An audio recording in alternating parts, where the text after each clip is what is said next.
that. So good to see you, Dave. How's it going? See you, Andreas. Excited to be back. Oh my God. So you've been doing so many amazing things. I've been watching Word Radio. I've been reading your book. I've been listening to your book on and off, back and forth, because it's amazing how the book has QR codes so you can go and Oh, check yeah, out yeah. all sorts of extra little things. There's a lot of things in there that are it's pretty special. And not just Word Radio, the Stick of Joseph group, the two brothers. Yeah, yeah. Help me out. What are their names Yeah, it's again? Hayden and Jackson Paul. Hayden and Jackson Paul. They're good guys. I like what they're doing. So amazing work. I'm really interested in talking a bit about the fountains of all righteousness, which was something that you talk about in the 8th chapter.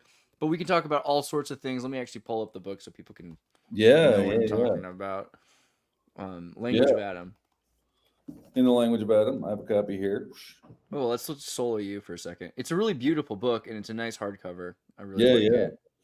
Yeah, pretty pleased. Pretty pleased. Um, yeah. Well, thanks, man. It's been an interesting time. Yeah, Uh, by the way, how are you? God yeah, bless I'm you. What's well. up, buddy? Oh my gosh. How many buttons do I have here? Yeah. What do you how besides all the rigmarole of that, like what's your life been about? I know you went to England too, I went to England. Talked to a guy about a thing that is not public, but I interviewed Margaret Barker, which was amazing. That was really cool. I Yeah. was in interviews with her. Really, I didn't interview. I was a panelist. uh, she's great though. She's just super sharp and really knows her stuff. And She's a bridge for sure between a lot of people too. I can see church people that would normally argue could be brought together by this woman, which is fantastic. man, I think that's true. In fact, I think maybe this is where we'll end up going with some of this conversation today. I think there is a kind of ecumenism here that people don't necessarily appreciate. You know. So ecumenism usually is. So a little background, Dave. What is ecumenism? So oikos is Greek for your house. Okay. So economics is the rules of a house. Ecology is the logic of how a house runs. Okay. So the ecumene or ecumene, the oikumene was the settled lands. So ecumenism is the idea that can't we all get along, right? It's the idea of sort of peace between religions. I think usually it's the idea of peace across different branches of Christianity, right? Yeah. And But and even further, because to your point, interdenominationalism and even maybe a bridge of the original Catholicos, not necessarily the Roman Catholic Church, but but that was universal. the idealism of universalism, right, right, which is transcendent and saying, okay, maybe in nature we have chaos, but together do we have values, right? There's something to that. Yeah, I think that's right. So the sometimes ecumenism sort of feels like um, two Christians talking to each other, and they each of them is actually I'm pretty sure you're wrong, but I'm going to be nice to you, right? Um, and that's okay. That's a kind of a step forward, right? But there are limits to who you want to be ecumenical with, right? Like I don't think I mean ecumenical with a Sufi Muslim or a Sikh, right? The Some of my favorite people too. It's a tragedy. Yeah. Well, some of mine also. One of the sort of things I tried to articulate it. I wrote in the language of Adam has a very brief epilogue, which is a sort of a weird, self-indulgent thing to do. But this is actually what I was trying to express, Andreas, is this idea of ecumenism, and there's a kind of ecumenism that can come from rather than starting the conversation saying I am right, but I will be nice to you. Start the conversation from a point of view of saying, I know that what I have is incomplete. And I believe that you probably have something that has value. Let's talk, right? And maybe there's a quest that we're all on, and we all have we all have man. There's lots of metaphors for it, right? We all have a partial map. We all have a fragment. Right. We all have some of the sparks. We're all walking around a giant building that we can't possibly see the entire, like an airport, right? But we all have GPS devices and we're recording it and getting a holistic picture. That holistic shared lens. I love it. It's the old folktale of like the 5 blind sages and the elephant, right? And everybody's convinced they've got a rope or they've got a wall or whatever. Like isn't there a kind of ecumenism that starts from that, where we could sort of say, look, okay, yes, I'm in my faith tradition. I believe in it. I'm practicing it. I value yours also. And not just because I value being nice, but because I think I'm missing some things, right? And I think that there was once a whole tradition that everybody had, and now I want to figure out how to get back there. So I'm interested in, here's my offering. What can you tell me? Can we together figure out what this beast is that we're holding different parts of, right? I think there's a kind of ecumenism in that quest.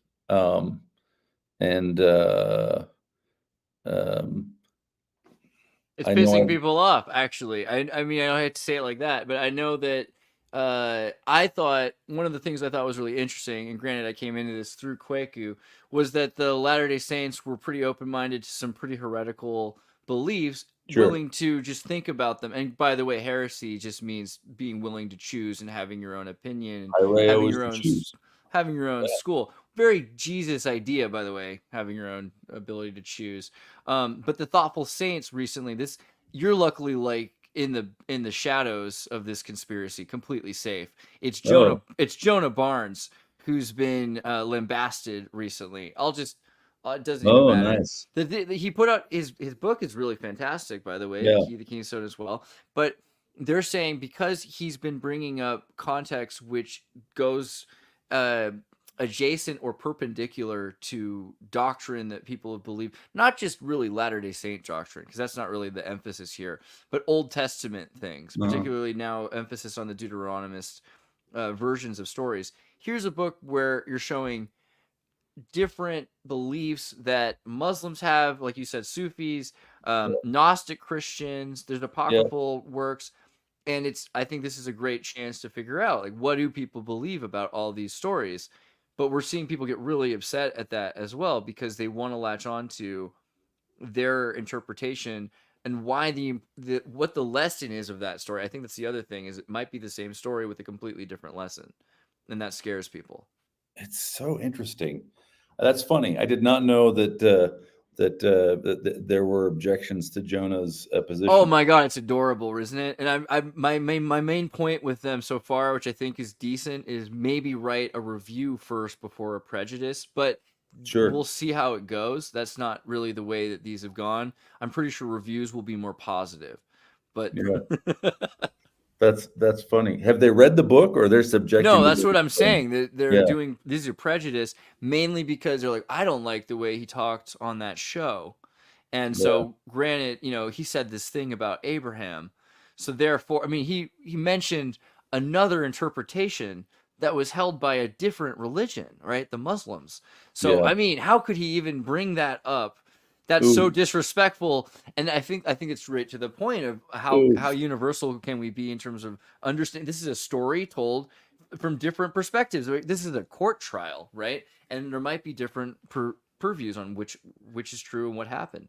It's so interesting. So this is sort of adjacent to a thing I've been thinking about or wrestling with. Is probably too dramatic.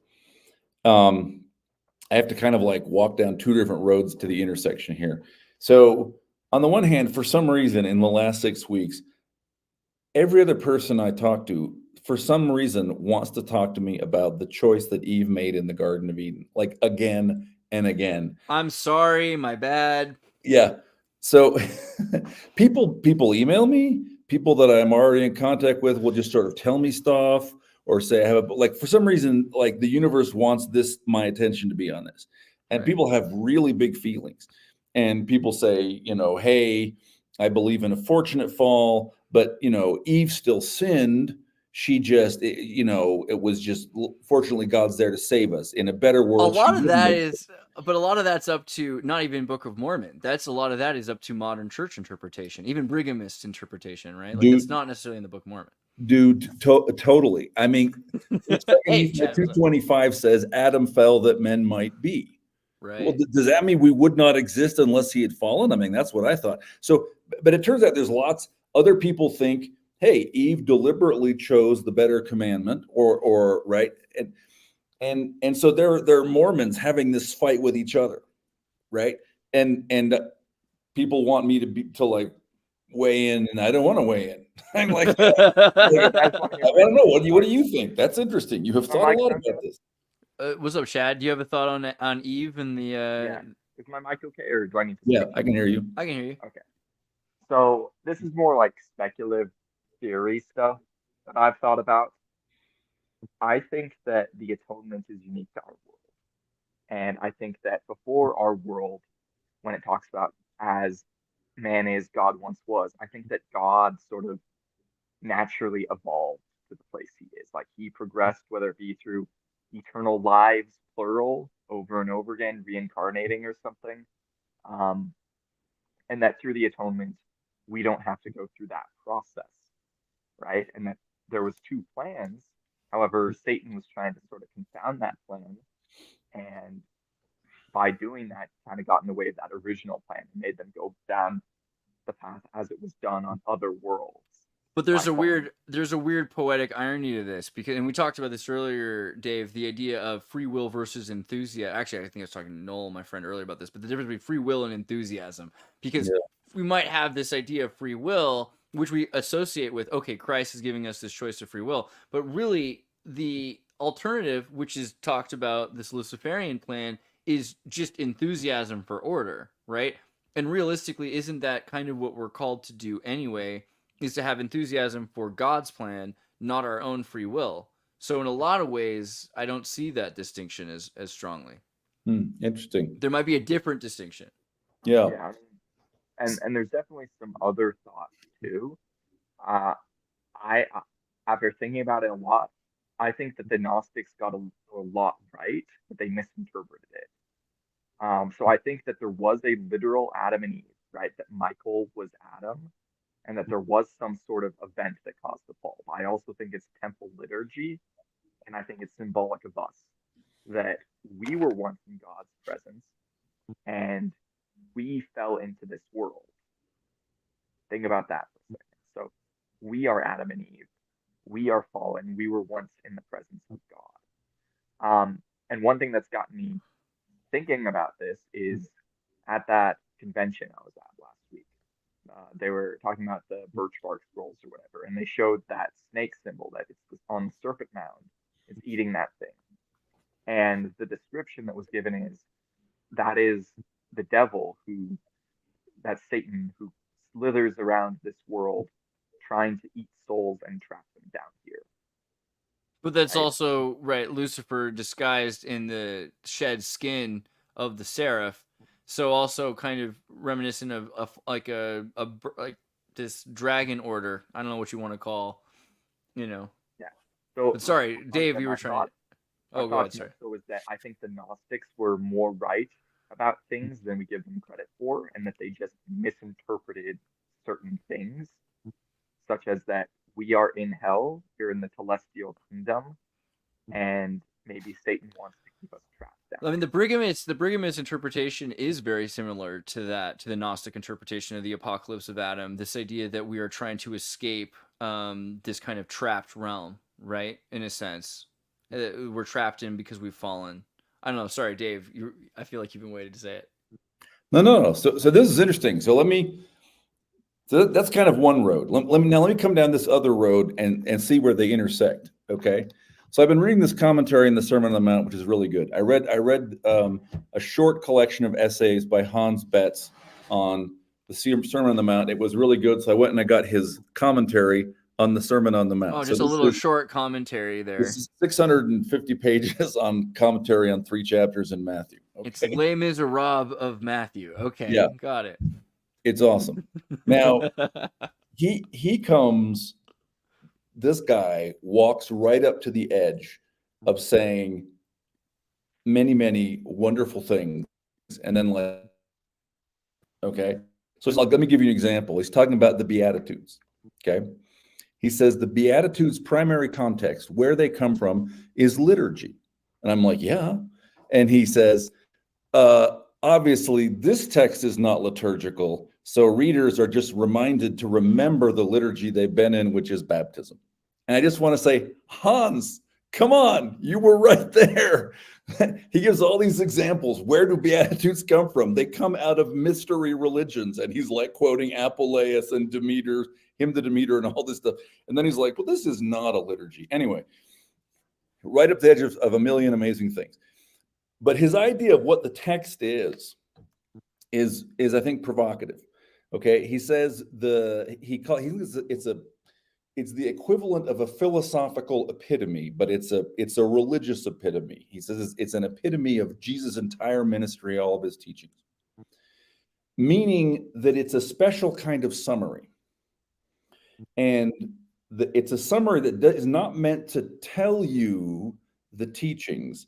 It's meant for you to meditate upon it, and it will move you spiritually through the teachings so that you become the person Jesus wants you to become. And he says a philosophical epitome, and he's got a bunch of like Hellenistic philosophers who did I forget who they are, whatever, Epictetus, I don't know. But he says the idea of a philosophical epitome was that it didn't teach you the philosophy of the master, but having gone through the epitome, you could then accurately generate true philosophical doctrine. Right. So he says modeling Neoplatonic values, right? Right. You would have absorbed the truth so you could produce the truth. And you wouldn't be just repeating what the epitome said. It would be making truth come out of you. So it's like Sean Penn in Fast Times at Ridgemont High. It's Stanislavski method acting. You become a Christian. Okay. Yes. Yeah. Method philosophizing. So this is sort of method Jesusizing. Okay. It's method religion. His idea is you go through the Sermon on the Mount. It itself is not doctrine, but it's a kind of a matrix. By the way, go through it. He thinks it's a text, right? He comes right up to the edge of saying it's liturgy over and over again in different passages. He thinks it's a text. Reading the text, reflecting upon the text, causes you, right? Method religion. You become a prophet. You become someone who can generate true doctrine. And it's not that you regurgitate the text. It's that you have become a person who generates true doctrine. I think this is one way to think about the temple. Okay. I think the temple experience, it's not that one is supposed to memorize word for word what happens in there, and that defines what the doctrines are. But I think it is kind of method religion. It is kind of it is the epitome of the path of God. You do this thing so that you become a person who can generate truth, right? This is might not be right. This is a hypothesis. Feels good to me for now. It's definitely on par with a lot of practices, though. Like if you think about it, even outside of Christianity, the Eastern practices of Buddhism and a lot of even Islam, right? There's an entire path of Islam where your focus is memorizing scripture, even without understanding it, just so you orate it properly. And the hope is that you will be enchanted by it to the point that you become a prophet almost, right?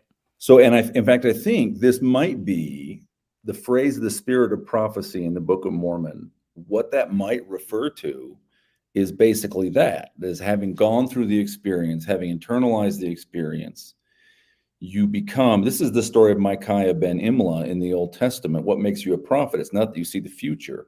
It's that you have been into the presence of the gods and their sod, their counsel, and then you descend bearing their message, right? It's an ascent in a liturgical experience. That's what makes you a prophet. So maybe the spirit of prophecy, what the Book of Mormon writers meant was something like, look, I have absorbed this enough that I can speak authoritatively. Like it's part of me, and so when I speak, I'm speaking the truth, right? And I've shed away all other things, right? Right. Yeah, I So mean, now, one more thought. So is it possible that two people having the spirit of prophecy, having done this many, many times, might sort of express different views about Eden that are perpendicular to each other, maybe even conflict on some point because there's a truth they're trying to articulate, and they're trying to articulate it in terms of the story, right?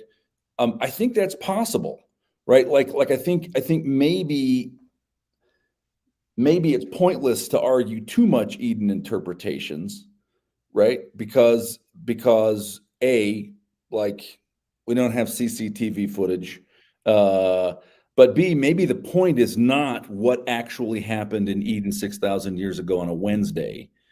Maybe the point is the journey we're on and enunciating truths about the spiritual condition of mankind and what we need to do to return into the presence of God.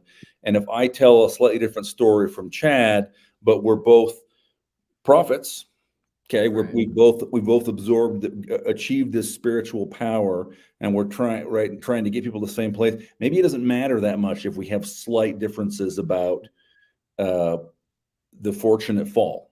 Is the kingdom of heaven like a mustard seed, or is it like dates and honey? I Right. mean, Can it be both? Maybe it can be both. Maybe it can be both, do right? people have to die over it? Right. Yeah. So it's a little bit Schrodinger's Eve. Like, I just want to say, like, there's a very American reductionism about whether something's good or bad that doesn't comply with biblical narratives. Any biblical story, is David in the Bible good or bad? Yes, right? That's like the thing. Every human has good and bad in them. So if Adam and Eve are their progenitors, probably they did too, to an extent. I think that's kind of the point of the story. Eve yeah. might be doing a little bit of both, right? Yeah, and it's also we're a weird creature, right? Because we are. I recently, for upcoming episode of Mike and Dave Read Books, I recently reread for the first time in maybe 25 years Mircea Eliade's The Sacred and the Profane, which is a super foundational book. And I last read it in law school, right? I read it like in college, teenager, again in college, again in law school, put it down for like 25 years.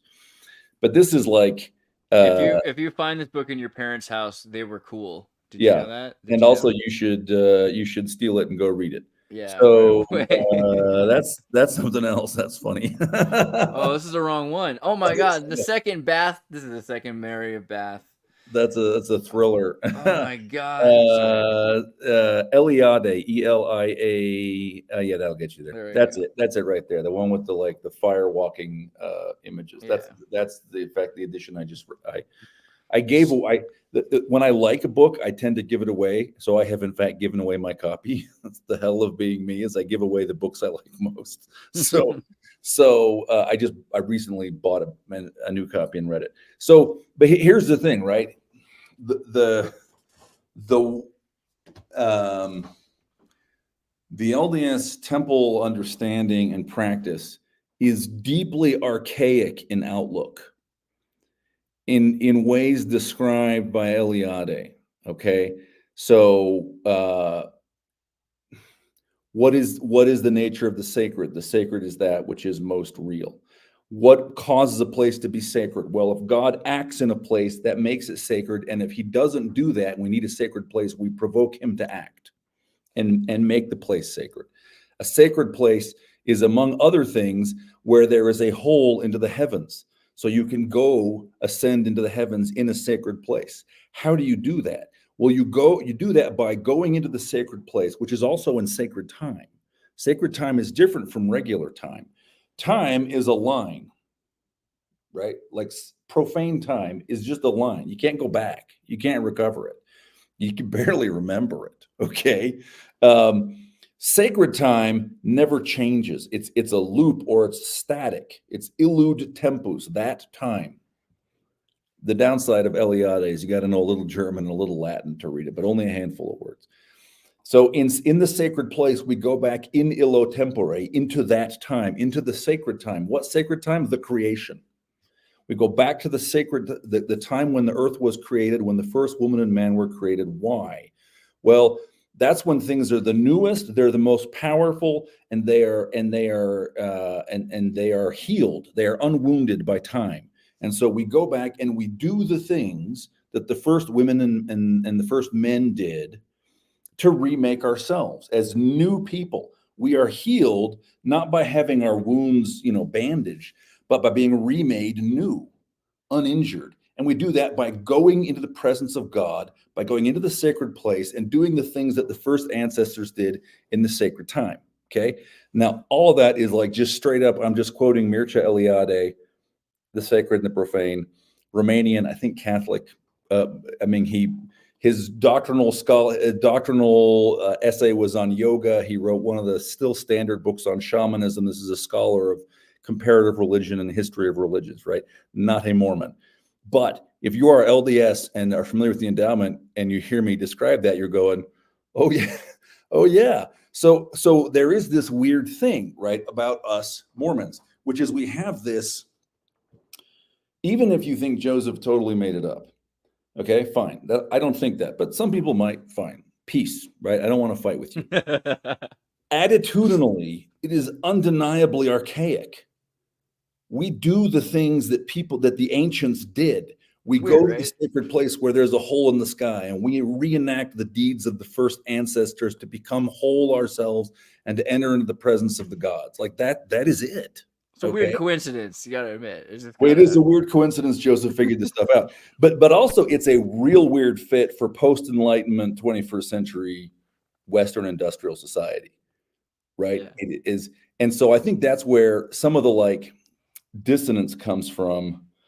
We're not trained to live in a mythological thought world, right? We're trained to ask, well, when and why and what was the cause and then what happened next. And that's not really how myth works, right? And well, you made a good point earlier, though, that you can use myth in maybe you can tell the same thing to a Stanislavski actor like Sean Penn, and he will become a stoner high schooler for a movie instead of becoming a Christ-like figure. But the same work applies, right? You could use the same work to be, and all of a sudden you'd be in that spirit and be able to think that way and be outside of maybe a self that's worse. So, I mean, you could explain this using materialism and consequentialism. Well, if you pray and you do your yoga and you eat right, there will be consequences, right? Right. So I think what is the cure? I think the cure, I always think the cure is more understanding. We just got to know more. If we realize this about ourselves and said, oh, we are living with two inconsistent ideas of time. By the way, the Egyptians knew this. Fun fact: in hieroglyphic in ancient Egyptian, there's two different words for forever, and you typically say them at the same time or put them on the same tomb inscription. It's jet and nechech, and jet is forever, meaning will continue perpetually without change. And that is the forever of profane time. And nechech is will come back. It means it will repeat. So old translations would say enduringly and repeatingly, would say forever and ever. But some of the more modern translations say enduringly and repeatingly, right? Meaning, Pharaoh will be a king without stop, but also he is now in illo tempore, in that time that is perpetual. He is with the gods in the moment of creation.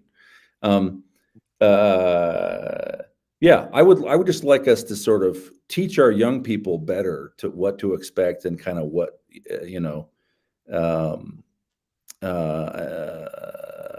what we have really inherited, and then I think we would have less of these conflicts and cognitive dissonance.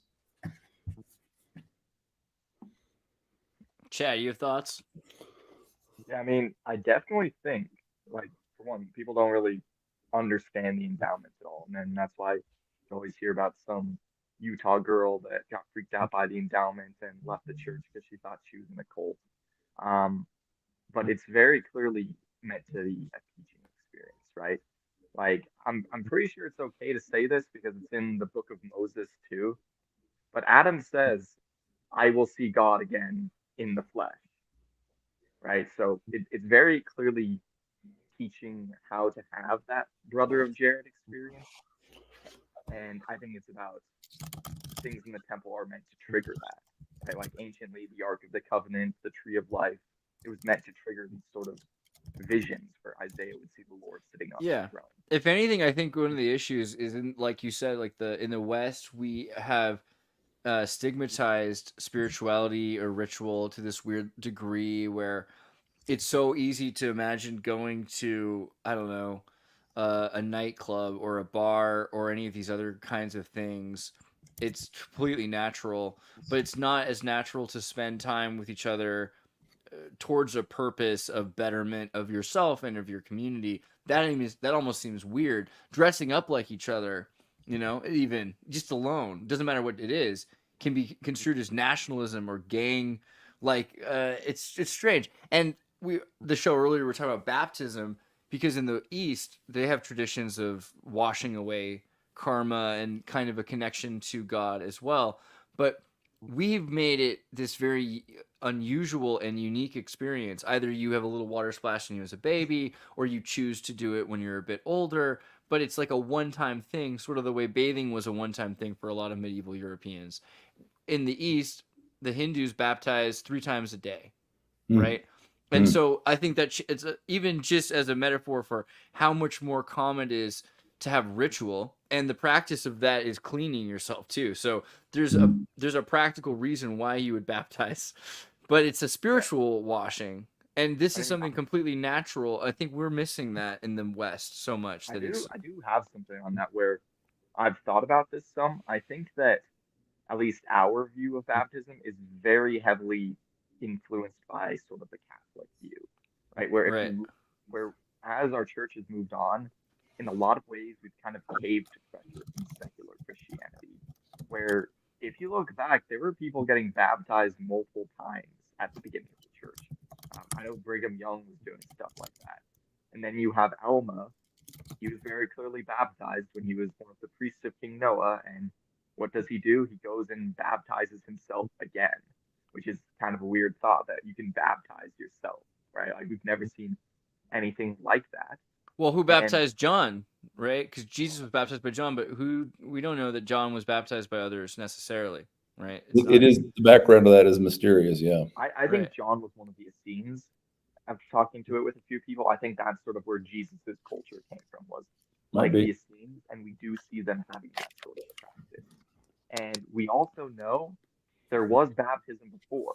If you read the Isaiah chapters in the Book of Mormon, it replaces waters of Judah with waters of baptism. right. So baptism was something the Deuteronomists removed. That's Right. why that And it's something Isaiah that's pervasive all over the world culture. It's part of Islam. It's it's something everywhere. African pagan tribes and Native American Quechuas in Bolivia, there's a baptism ritual. When you go to Lake Tahoe, the Washoe Indians would do a baptism ritual. It's so pervasive of an idea. I want Dave you to talk about baptism, but also I see you're talking about how Eve is a divine character, and I just want to bring that up, that she is named Life in Genesis, and it's rather important because we forget that about Ava.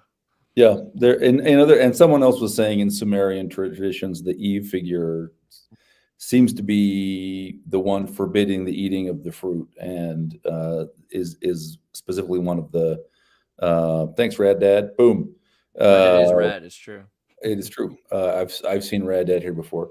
One of the gods, and there are echoes of that in Genesis, right? Super interesting echoes. And there are baptism. This is another one of the things Eliade says. Again, if you have not read The Sacred and the Profane, this is like there's probably 50 books out there that to be educated, you should just have read it. This is one of them. Okay.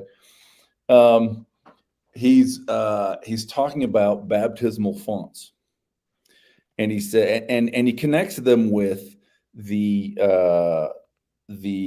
stories that the foundation stone in the Jerusalem temple is the plug over the abyss that keeps the flood waters in check, that's what's beneath them is waters. And he says, at the bottom of a sacred place is where you put the font. And it is the waters of creation. And when you get baptized in the font, you are being dissolved into the waters of creation and being remade new when you emerge. That's at the bottom, and then you ascend to the top, which is where heaven and the gods are. Okay. Again, Eliade. The baptism, Alma is interesting. I don't know. I've talked about Alma elsewhere. The baptism of Alma is super interesting because he states the authority by which he does the baptism. And he does it by the authority of Almighty God.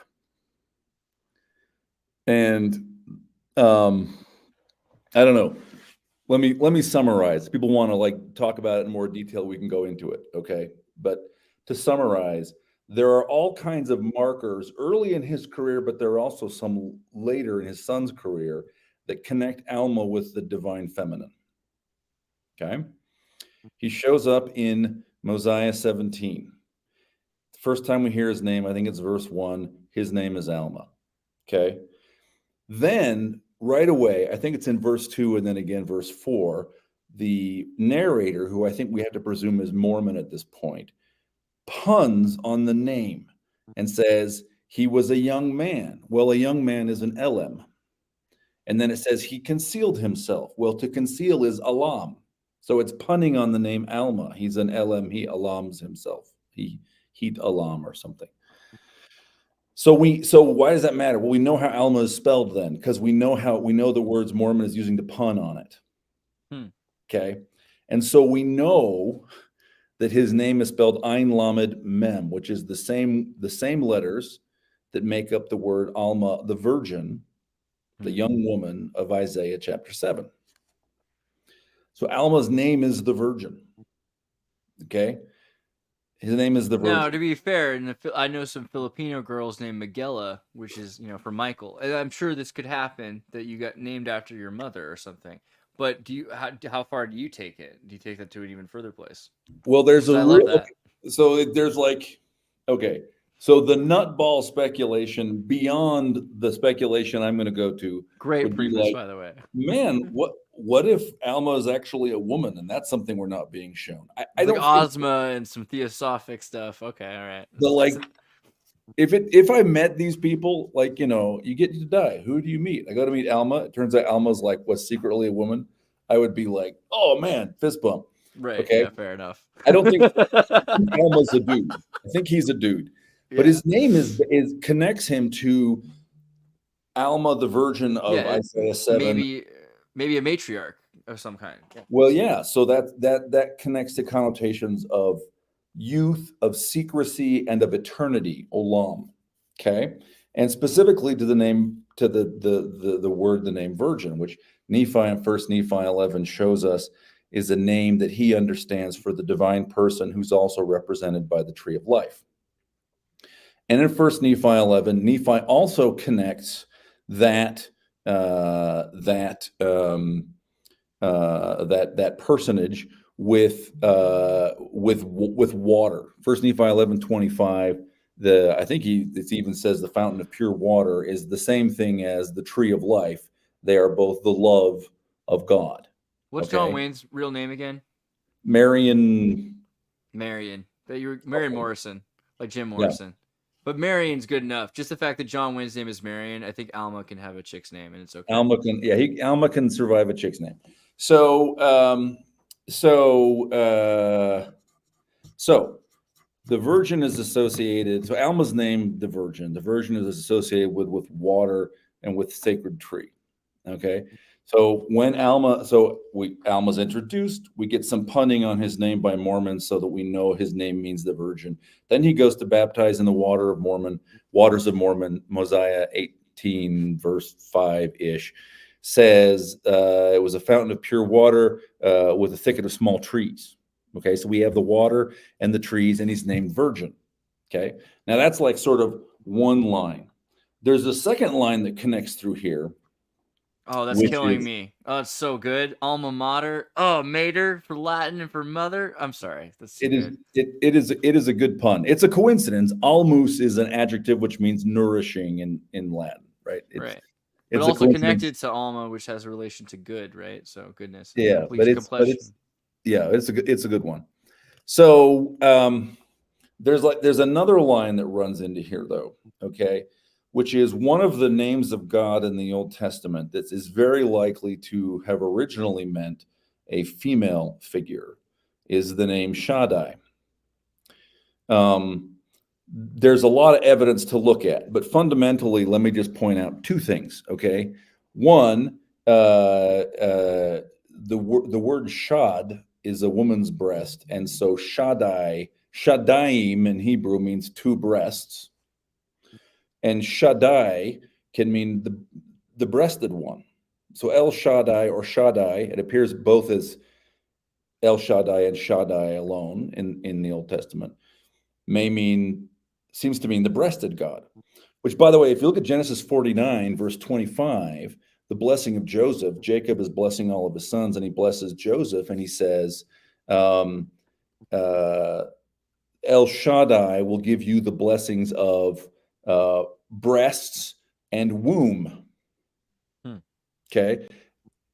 Shaddai will give you the blessings of Shaddaim, and Rechem is womb. And in fact, elsewhere to Abraham, and then again, I think it is to Jacob, Shaddai gives blessings of fertility. Okay, so apparently named the breasted God, apparently named giving blessings of fertility. There's a lot more to say, right? I'm going to leave out a bunch of stuff here. One fun reference is there are passages that with just different Masoretic pointing. Okay, there's a poetic word that is said to mean field, but that is just Shaddai with a dot moved, and it's pronounced Sadai, but it's just a dot goes from the one top of the character to the other top of the character. Sadai, Shaddai, Sadai, Shaddai. Well, the dots are added 1,500 years afterwards, right? So there's right. I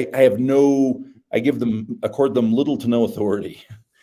But that means there were about a dozen passages that seem to be poetic discussions of fields, which actually may be telling us some things about Shaddai. And one of them, a couple of them.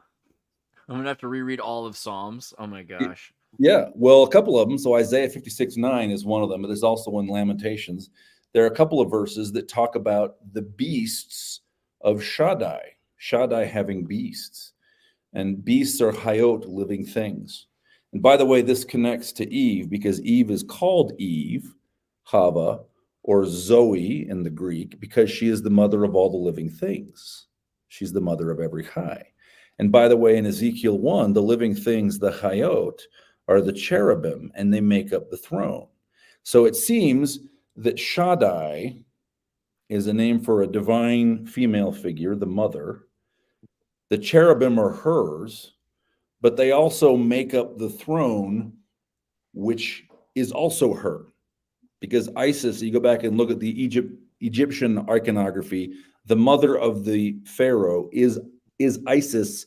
She is the throne. Her name is written with the hieroglyph of the throne. All of the images that seem to show her holding Pharaoh's hand from behind or touching him, that's showing that she is the throne that he's sitting upon. Okay. By the way, fast forward in time to Michelangelo's Pieta, where the dead Christ is sitting on the lap of his mother Mary, and that is the same image. That is the same image. That is the king enthroned upon the lap of his mother. Okay. Now I'm like way there it is. So I'm like way summarizing and leaving out stuff to get to a point. Okay. Alma. His name means virgin. He's at the pure fountain of pure waters and the thicket, which are symbols of the virgin. Verse 4, Mosiah 18, verse 4 says that the king used to go hunting. Doesn't say which king, maybe Zenith, maybe Noah. There are other interesting possibilities. Because there were beasts.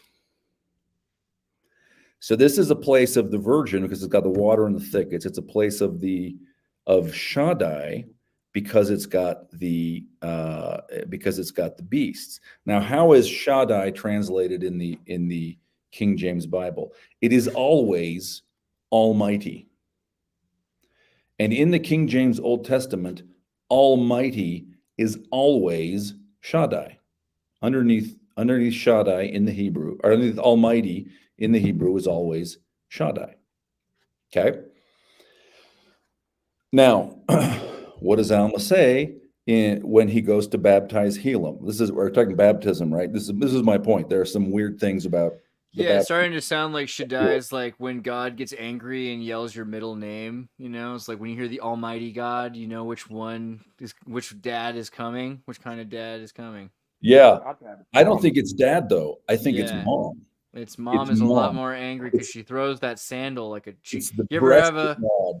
I don't know if you ever had a Latino mom or grandmother throw a chocolate at your head. I'd rather have my dad mad at me than my mom. It's worse, yeah. 100%. Yeah, she's the breasted God, gives blessings of fertility, right? So when Alma, the strength of a woman and the beauty of a lion, right? When Alma goes to baptize Helam in Mosiah 18 verse 13, he says, he says, having authority from Almighty God. And then he baptizes both Helam and himself, right? Now, if we take the King James translation as a guide to trying to figure out how to reverse engineer the underlying Hebrew, Alma, who we don't know when he got ordained. We don't know. This is Chad's point. We never saw him got baptized. We don't know his story. He shows up being named the Virgin. He's in a place that has the symbols of the Virgin and the symbol of Shaddai. It's all these mother symbols, the beasts, the water, the thicket, and he baptizes by the authority of Shaddai. What a weirdly, and forgive me for saying it, Chad character to be named Virgin, but it works. It really does. Alma's based. It's kind of a based Braveheart kind of guy, He's super based. Here's another thing. So you said that the stripling warriors can be called the Alma warriors, yes, right? The word stripling appears in the Old Testament, and it is the same word Elam. It's the same, which means the 2,000 stripling warriors. I think there's a pun on the name Alma there. I feel bad for the Catholics because they might have translated that wrong. By their mothers are called the Alma warriors. But you can see how the Catholics had a bunch of virgin warriors, so I can see that the mistranslation could easily be a problem there. Yeah, it's the same thing. Yeah, sent by their mothers, and they listened to their mothers, right? No, it was the Virgo warriors. It was the Virgo warriors, guys. Oh, those poor. Yeah. They could have had wives. Oh, poor Catholics. But it's interesting, right? So Alma the younger, his son, Corianton, goes after Jezebel, which sounds like he's gone after sort of a bad fertility cult, which is like super interesting. If you go, wow, your grandfather and your father seem to bear like the sort of markings of the divine feminine.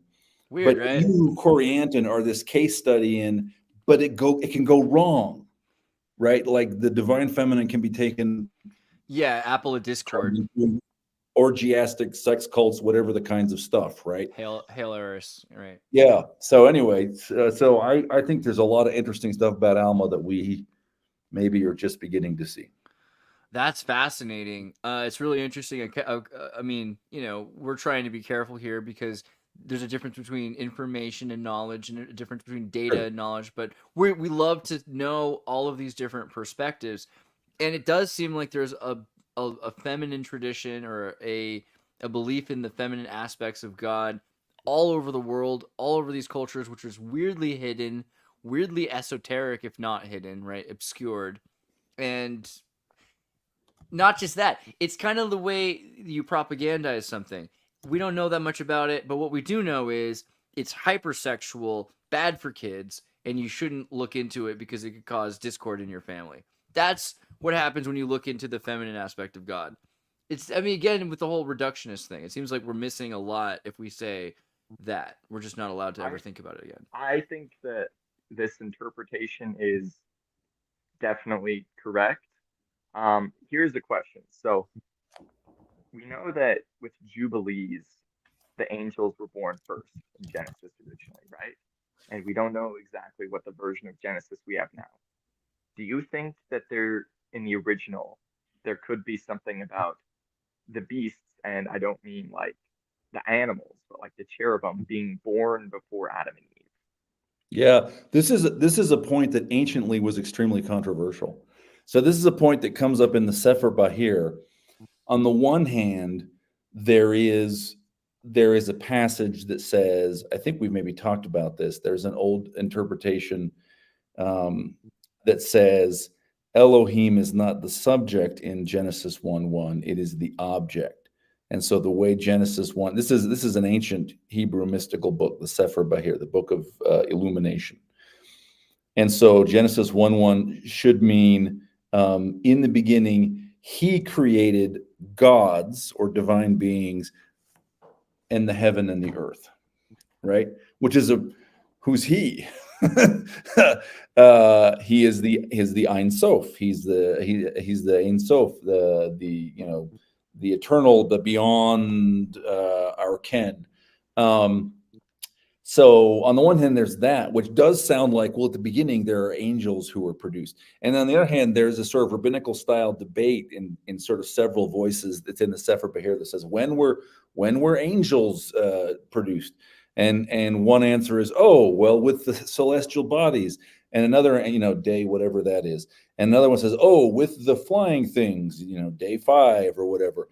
But for sure, it wasn't on day 1.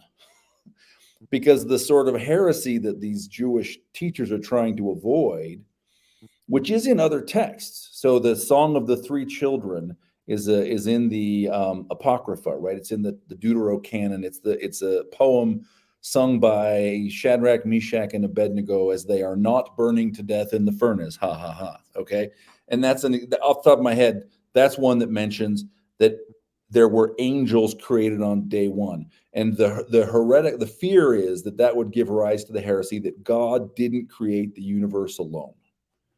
That other divine beings, right? Maybe the living beasts, the living creatures, the angels, the seraphim, whoever participated in the creation with God. So the Sefer Bahir kind of has it both ways, which is, I think, the true mark of a really honest ancient book is it's a collection of contradictory opinions. Well, the reason I asked, and I'm pretty sure it's okay for me to say this because it was broadcasted to everyone. So at the convention I was at, the Ojibwe outrage thing, what's basically going on right now is, so there's this lady called Wendy Phillips and Mark Phillips. They're like head of the communication stuff with the Canadian government. They just recently went to the Vatican and got a bunch of stuff that the Jesuits took from the Native Americans, a bunch of scrolls. And there's these other groups. It's not just like Mitiga with his thing. I think he was just like trying to get the church on board. There are these different groups. There's Mayans, there's Aztecs, and there were representatives from these different groups that were there too. And from what I was told, because that rabbi guy who was in the little video thing they had, he spoke there too. And he was speaking on how when these scrolls get presented before the Israel Council, it's going to shake things up and they're going to have to deal with it. And one of the things that, the rabbi and others there spoke on is that apparently amongst these scrolls is the 5 books of Moses. But here's the thing. What I was told is that they aren't exactly the same. They are longer, a lot longer, and that 2 things about it, I heard something about a mother, and that before Adam and Eve were born, there were these other angels that weren't human angels that were created. And that somehow that's in it, and then it goes into some form of Genesis or something. Right? Well, it's interesting. I mean, there's no shortage of. By the way, Chad, I don't know if you can turn your mic up at all. People in the comments are Yeah, having sorry, I was trying to do it for Yeah. you, but it wouldn't let me. There's Turn no off auto. shortage of. I mean, this kind of goes back to the point about the temple as like a matrix for generating interpretation, right? There's no shortage of people commenting on or telling slightly different or complementary stories of the creation, back to old Christian texts, old Jewish texts, Gnostics, who have you. So be interesting. So Mitiga did not produce the scrolls at the event. Is that right? He He said, had some of them there, and he gave us the address to go see the other ones. So, from what I understand, there are certain people amongst the Native Americans that do not want scrolls to be public.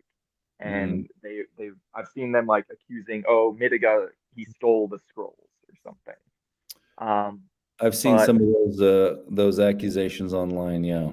yeah, so he posted for us one of the things when he was doing this presentation. He basically laid out in December, uh, the Ojibwe and the Navajo and the Mayans and the Aztecs, they're all going to be bringing the things that the Spanish tried to burn together. Um, and what he did send is like for anyone who wants to go see what we have, here is the address. And he also brought some of the stuff there. So I Like a held one of the scrolls, and then they gave the address in Toronto, Canada, where you can basically check in and go see them. Because that was one of the things he emphasized is that there will be no more scrolls that are secret. And I think that was more so to a point given to Native Americans than to us. hmm. I mean, it's a good idea. I feel like I don't know. I mean, my bias about secrets. I have the Yeah. thought though, also in terms of tabernacle, because you brought up also Dave the Sermon on the Mount and this idea. I think this relates also to the natives and how they produce tent structure rituals, right? Where Mm. you build up a tabernacle and then you move with the tabernacle. But as you kind of pointed out, this is a major part of the spiritual or the physical process, right? Because it brings you in alignment. What do you think it is about the tabernacle and the Sermon on the Mount? Like, do you have thoughts about this as well?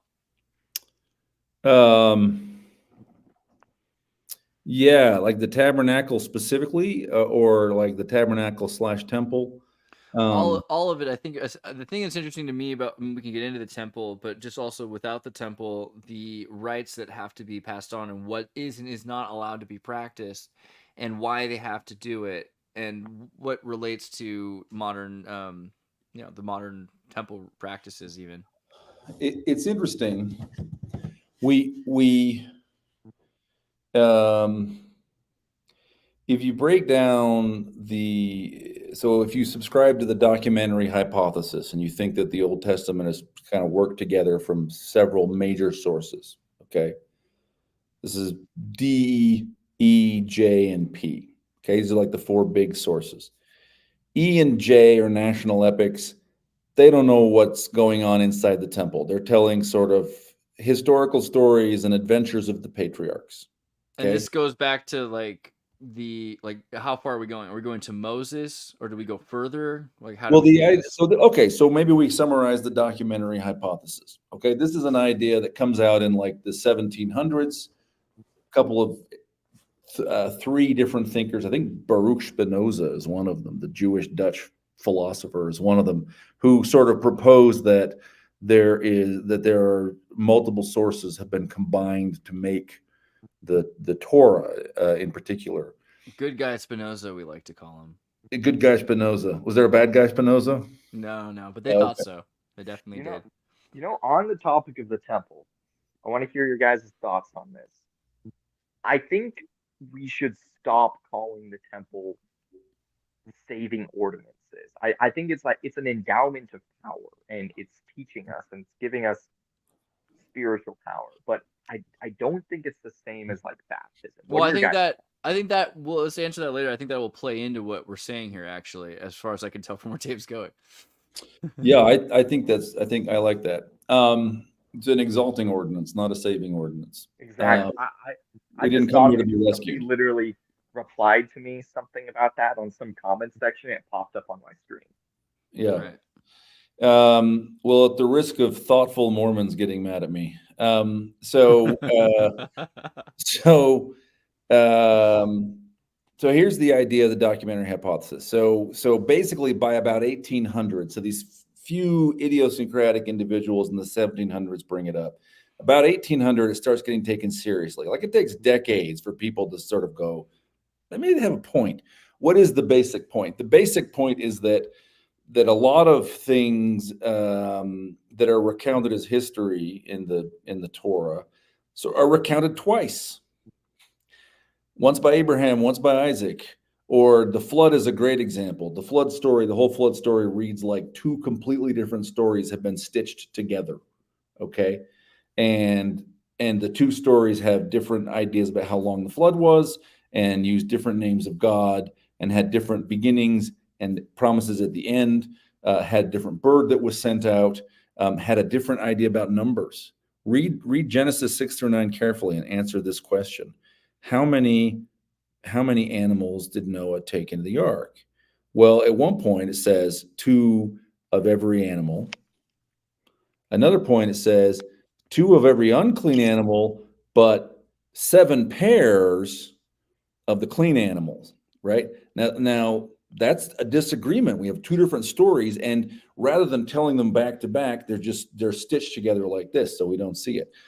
So how do we end up in a scenario where there's 2 flood stories being stuck together, and where there's 2 different stories? Were one of these stories written by the Levi and the Cohens? You know, is this like a sacrifice narrative? And they're like, well, we got to have our sacrifices. You got to bring us the clean animals. Remember, Noah did it. So this is exactly kind of how scholarship works. Is they're trying to figure out, well, who would tell this story? Why would they tell it? When would they tell it? Okay, and they have arguments, and there is I'll tell you what is a broad general consensus, and then I'll and summarize, right, the theory, which is very powerful. It's got a lot of explanatory power. Doesn't mean we have to think it's true, but it would explain a lot. Okay. The idea is there was an old epic of the northern kingdom and an old epic of the southern kingdom, like the Iliad. Okay, there was a northern Israel Iliad and a southern Judah Iliad. And they told basically the same history, but from different points of view, some different stories or different takes on the same story. And at a time when it was important to keep both the northerners and the southerners happy, we're all us now, we're all on the same team. Now, when would that be? Well, when the northern kingdom has been destroyed and you have an influx of survivors from the northern kingdom into Judah. So the reign of King Hezekiah, probably. Okay. And so we need a new national epic. So we're going to take the old 2 and we're just going to kludge them together. We're not going to get rid of anything. If there's duplication, we're keeping it all. It's all valuable. Okay. That is is sort of the standard explanation for why we have doubles, many doubles in the Torah. So then it doesn't explain the whole Old Testament. There are 2 other big sources. One of them is called P. P is a priestly source. P, of the 4 major sources, P is the only one who knows anything about what goes on inside the temple. Okay. The others, J and E, the 2 northern sagas, don't really seem to know anything about the temple, or the northern and southern saga. They're not about the temple. They're about the patriarchs, and they're about the conquest, and right. But they're not about. They're about the Exodus, but they're not about the temple. So in fact, the patriarchs, they encounter God in the field. And they set up a rock where they encounter God, and they call the rock the house of God, and it's next to a sacred tree. And all this stuff is forbidden later, right? But they don't seem to know the temple at all. P is the only source that knows the temple. What is P? P is the priestly source. P is probably written by a school of priests. Menachem Haran in his temples and temple service in ancient Israel argues that it provides the ideology of the reforms of Hezekiah in the time of Isaiah. It knows a lot about the temple. Okay.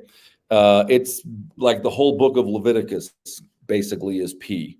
And anytime you get the Old Testament getting real specific about distances and time and the exact date when something happened, it's probably P talking about, because P cares about that stuff. It appears to be a written source. D is Deuteronomy. D is, and the Deuteronomic historian, the order is debated. I think D comes last. D It is a should bunch come of last, shouldn't it, everybody? Sorry. punch them in the head. Had to throw that in D there. is scribes and lawyers. They don't know about what's going on in the temple. All they know is anything but the Jerusalem temple is illegitimate.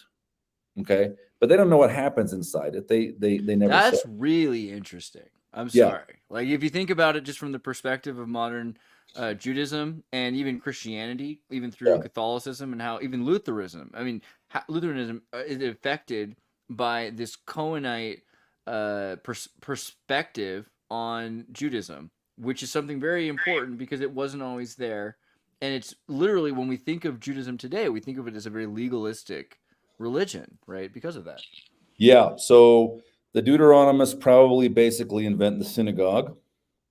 And there are lots of different heirs of First Temple Judaism, but rabbinical Judaism probably basically comes down from the Deuteronomists and from like the scribe Ezra and kind of that's probably I just thought part of of what this. it's in. So, what if the synagogue of Satan in Revelations is the Deuteronomists? I'd have to go look at it. That's I interesting.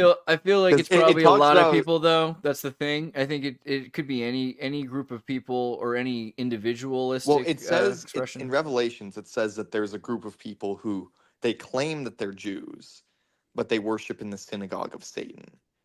Right. Now, if the Well, I Deuteronomists think that's created, even more. That's even created more. the synagogue, and Revelations is a temple text. There's a historical context there, though. I mean, as much as that's fun to do, it's just you got to think about the exodus of the Jewish people into Babylon and the idea that you have Canaanites and the oh my gosh, what are they called? The Chaldeans. The Chaldeans who are they practice astrology and all sorts of these different things which get mixed in to an extent, but also are things that are pervasive in the Canaanite region in Palestine and all of these areas. They're doing kind of similar things. So there's also the exodus of Egypt, so the erasure of Egyptian ideals from Judaism, and then the merger of these Canaanite ideals. So they're saying in Leviticus and Deuteronomy, they're like, you have to be very careful about their practices of astrology, and even they have a kind of acupuncture, which we often associate with the cutting of skins, which is completely now finding out not tattoos or cutting yourself or like with all these other things that we were taught. But these are traditions that were believed at the time. So there probably are, I mean, if you think about it, families that have always made it through from Babylon that exist today. I mean, there's a lot of, by the way, I know a Chaldean girl in LA, super nice. They're not, just because the Bible talks about Chaldeans in a certain way, just because the Old Testament had a war with the people, doesn't mean that they're like the synagogue of Satan, right? But I do think it makes sense that there would be a group of people that would use the Jewish people as a human body shield, right? You could say, oh, it's all their fault. It's always them that's doing it, when there's probably something else that's always, exploited everybody. I mean, like, most of the time when you hear about that, it's like by some like conspiracy theorists like Kanye West or something. I don't think that's what it means, but it is interesting to look like, well, Revelations to Margaret Barker, it is the restoration of the original temple. Anybody So in that sacrificing context- kids, anybody doing blood sacrifices or working towards human sacrifice or even encouraging war for the sake of meta sacrifice, I think there's some kind of evil in the world, and I think Revelation talks about that. I don't know if it's as specific as any one. I think it would be something that is very pervasive in all the tribes and even in all the peoples, because that's the best way to control and manipulate all people, is to turn them against each other, right? Yeah. So, want to know something neat that did happen to me when I was having dinner after that conference? I go into this random restaurant. I go to a random Lebanese restaurant. as soon as I walk in, there's this symbol I just learned about, right? I remember I was talking about the hand of Miriam. It's on the Mississippi culture artifacts. It's In the a Lebanese restaurant. Jewish Kabbalah symbol. Yeah, it's right on there as I walk in. So that's one That's thing. cool. And then as I go out to sit down, there's a big tree of life in the middle of the room. It's very clearly a tree of life. And then I Yeah. keep going. And back by the bathrooms on the floor is the seal of Melchizedek. And I have pictures of all that. That's super cool. Did you ask the restaurant about their, like, are they Druzes or are they Lebanese Christians or? I think they might have been Muslim, but I'm not sure. Yeah. But like I asked the girl and she didn't know anything about it. She said her brother decorated it. But it was interesting to see like those three symbols in three different rooms. All right there in the restaurant. That's very cool. So look, here's where I was going. We have these four sources, these big, and we could talk a lot more about that, but basically these four big main sources of the Bible. Are there other sources? Sure, like there's the book of Isaiah, there's the book of Micah, right? There's lots of other things, but like the sort of the history, these four sources. Which has Alma in it, by the way. Yeah. In Isaiah. Only one of the four sources knows anything about the temple. That's P. And it is clearly not telling us everything. How do we know that? Well, when it describes, it describes, you know, in Leviticus, it describes the sacrifices as a calendar of the sacrifices. It describes a little bit about the inside, right? Hey, we're going to go inside. This Aaron and his sons go inside and eat the showbread, right, once a week. But it also describes the stuff that's in the tabernacle, or in the temple in the tabernacle, right? And it includes vessels for wine, but there is no description of doing anything with them. There are wine vessels inside the temple, but no description of what is done. So something happened, right? There was a reason why there was wine in the temple, but they don't tell us what it was. And they don't do it now. They just have the cups ready for it ever again. Kind of thing. I'm just saying, like in the celestial room, you should have bread and water or wine and a tree of life. Like that should happen. Let's use like Hebrew terms to keep it like safe. But like Ezra is the outer court. Ezra Israel. The holy place is the Hekal, and the Debir. The Debir is kind of the inner sanctuary. You could say, right? So like, where's the wine? So the wine appears to be in the Hekal. Wow. And so like Menachem Haran comments on this, and he says what this probably means is that when, this is a reasonable guess, right, is when Aaron and his sons, when the priests ate the showbread, they also drank wine with it. But it doesn't say that. So we know things happened inside the temple beyond. I saw someone post a comment last week that, oh, we know what happened in the temple, just blood sacrifices. No, in fact, we don't know what happened in the temple. Right. We know a couple of things, and we have hints at other things. And it's a crime scene with outlines on the ground. Yeah, we don't even. It's like we're just coming in to see. We're tugging on an elephant. Yeah, that was actually something I wanted to ask too. I'm gonna read this comment real quick though. Sorry, Dave. I read Friedman. Could Zenock and Xenos be J&E? And what does the brass plates Pentateuch look like if ours came after Babylon exile? Yeah, that's what I wanted to ask about. So like, you know, if we have like Ojibwe and Mayans claiming that they have the 5 books of Moses and that they had a worldwide trade route, what should we be looking for to be like, okay, this is a legitimate pre-Deuteronomist 5 books of Moses? Yeah, man, that's a really good question. So I suspect Zenos and Zenock are not. I suspect they are prophets who were in the brass plates but are not in the Bible as we hopefully they were living too hard to be writing all the stuff down, you know. Yeah. As a fun fact, by the way, another one of the prophets that gets mentioned, I think only once in the Book of Mormon, is Neum, Neum. That is an authentic Hebrew word. It means oracle. It is a feminine word. It means oracle. So that's an interesting, weird little bullseye for Brother Joseph. Right. So So there's a lot of feminine characters that we might have a hard time with. And there's also a lot of things where gender is like so in the German, right? And this is something that in the King Follett discourse he talks about. Joseph Smith says that the German translation is better. We notice that there are gender changes because we have a different understanding of, like in German, a girl is neuter Right. in the Der Die and Das, but the window curtains are feminine, and so Right. there's a lot of other levels there that we have to Yeah. understand about what we mean when we even say masculine or feminine, right? Sure. And there's a lot to say there, right? Like that's grammatical gender. Is that the same thing as perceived gender? Would it It's 2024 and we're doing this, aren't we? It's crazy. Yeah, I mean, does the fact that the word ruach, spirit, was grammatically feminine mean that a Palestinian Jew in the first century would have heard it as a woman? Don't know. That's an interesting question. So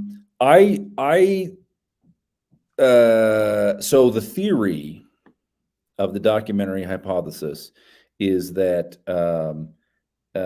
J and E were stitched together well before Lehi. So if the theory is historically right, then we might think there's a couple possibilities, a lot of possibilities, a couple obvious possibilities. One is that it might be basically completed 100 years before Lehi, and so what he has is J and E stitched together already. I know that some people, Mike Day is one of them, are convinced that the Book of Mormon has more affinities with E. Now that might suggest that that's not shocking, because E is the saga, the hypothetical saga of the Northern Kingdom. Lehi is a descendant of Manasseh. His family lands appear to be in the north. They're the lands of Manasseh, which are just north of Jerusalem, right? The sons go to get their family wealth to go buy the plates from Laban. They ride down to the land of Lehi's inheritance, which is probably Manasseh. By the way, we have to remember that the Kingdom of Israel is like the size of one Texas county. It just ain't that big. So like, they didn't have to ride very far to go from Judah to Manasseh, right? So maybe in fact that what the plates, what's on the brass plates, in addition to having some obvious sort of Egyptian kind of feel, right, with like the stories of Joseph, and Nephi's, and in Mosiah, the references to the language of the Egyptians. Maybe it's also got a Northern Kingdom feel. Now, I will tell you this. We here as Plain and Precious Publishing, of which I am the editor-in-chief, okay? We are right now, we have it in pre-order. We're about to release our second book. It is by Jonah Barnes. It's called The Key to the Keystone. It is an argument all about the brass plates. Dude, I've been listening to it, and I'm listening to like the rough draft of it, so I can hear Jonah just being like, start over. Like, dude, funny. you gotta like save this part and just do a rap, like turn it into a beat or something. Just Jonah going up. It's pretty good. That's awesome. Did he send you the uncut, the unedited audio? Yeah, and it's great. I'm loving everything about it right now. And like I said earlier, it's really sad for the people that have a prejudice because they're worried about just access to more data. And how do you explain to somebody that more data is good? And what kind of an asinine question is it to ask, why would I want more data? It's such a scary world sometimes, man. Yeah. I mean, that's one thing, like, assuming J and E were already combined, what we could expect is, one, Deuteronomy obviously would be different, right? You know, it's Deuteronomy. Obviously, it's going to be different. Depends on how much of the actual source Deuteronomy there was, because we know, like, there's some of it in the Dead Sea Scrolls that's still there. Yeah. But we could also, you know, assume that maybe before Josiah there was mentions of the mother. Maybe there was certain more priestly things that were removed, like more P, because I can imagine P being removed and replaced with J or D, right? Yeah. So Jonah makes so Jonah's idea is, hey, so to sort of like at a high level, right? The Book of Mormon comes out in 1829. Now, we had the deuterocanonical works and a few other apocryphal books. First Enoch is published in 1821, but it's not really into the U.S. until the 1830s, right? I got that right now. Look at that. Oh, it's a good one. I got all So, of them. I got the David Hawking, Oh, nice. very cool. all of the Enochs. I met him there. Very cool. Nice. So after the Book of Mormon, there's a nonstop flood of texts. Okay, like that we don't even actually have. Jonah uses the word apocryphal. We don't actually have a good name for all these books. Okay, because apocryphal means different things to some people. That means a specific set of books, the Deuterocanon that is in Catholic Bibles. Those are the apocryphal books. Pseudepigrapha technically means something that is pretending to be written by someone other than the one who wrote it. Right. Dead Sea Apocryphal Scrolls, just means we don't have won't have confirmed origin. We don't have a completely confirmed origin, right? right? And apocalyptic works doesn't describe it. We don't really have a good word for it. The thing we're describing is books that look like they should be in the Bible but are not. Right? Right. And because they're by Bible characters, right? They say this is a book about, or they're about Bible characters, right? This is the true tale of the baptism of Adam and Eve. This is the So uncanonized gospels, sixth book of essentially. Moses. Yeah, right. The Gospel of Judas, the Epistle of Barnabas, right? There's tons of these things. So Jonah's basic claim is when the Book of Mormon comes out, it looks really weird because it seems to be a book about Old Testament times and people, but it contains New Testament doctrines. And so it gets laughed off the stage. It still does, right? But these apocryphal works, many of them do the exact same thing. It's a book about Adam. It's a book about Moses. It's a book about Enoch. And but then it's a book about Enoch with like New Testament ideas that have always been attributed to the New Testament, right? So at a basic level, his book is what do we make of that? What do we think about that Book of Mormon looking so outrageous and then having all this kind of weird corroborating testimony? It's not St. Jerome approved. I don't know what to do. It is definitely not St. Jerome approved. So he goes one step further. So he organizes the book around major ideas. Like he talks about the fall and about the role of Eve and about Satan. What was understood about Satan in the First Temple period? Okay. Yeah, well, what was their interpretation? Exactly. Yeah. Right. And he's mostly looking at, and he goes one more step and he says, let's see if we can reconstruct what was in the brass plates. And so he takes the description of them from the Book of Mormon and everything we sort of can infer from reading the Book of Mormon's accounts of Eve and Eden and Lucifer and whatever, and look at the Apocrypha, and he makes an argument for what was on the brass plates, okay? And he thinks there was Genesis, Exodus, Leviticus, and Numbers, basically. Something other than Deuteronomy. He thinks the ascension of Moses, which is an interesting argument. The basic reason he thinks that is because the Old Testament says that Moses died and was buried. The Book of Mormon says that Moses just disappeared and was believed caught up to heaven. Well, that's not in the Bible. It's not in the Old Testament.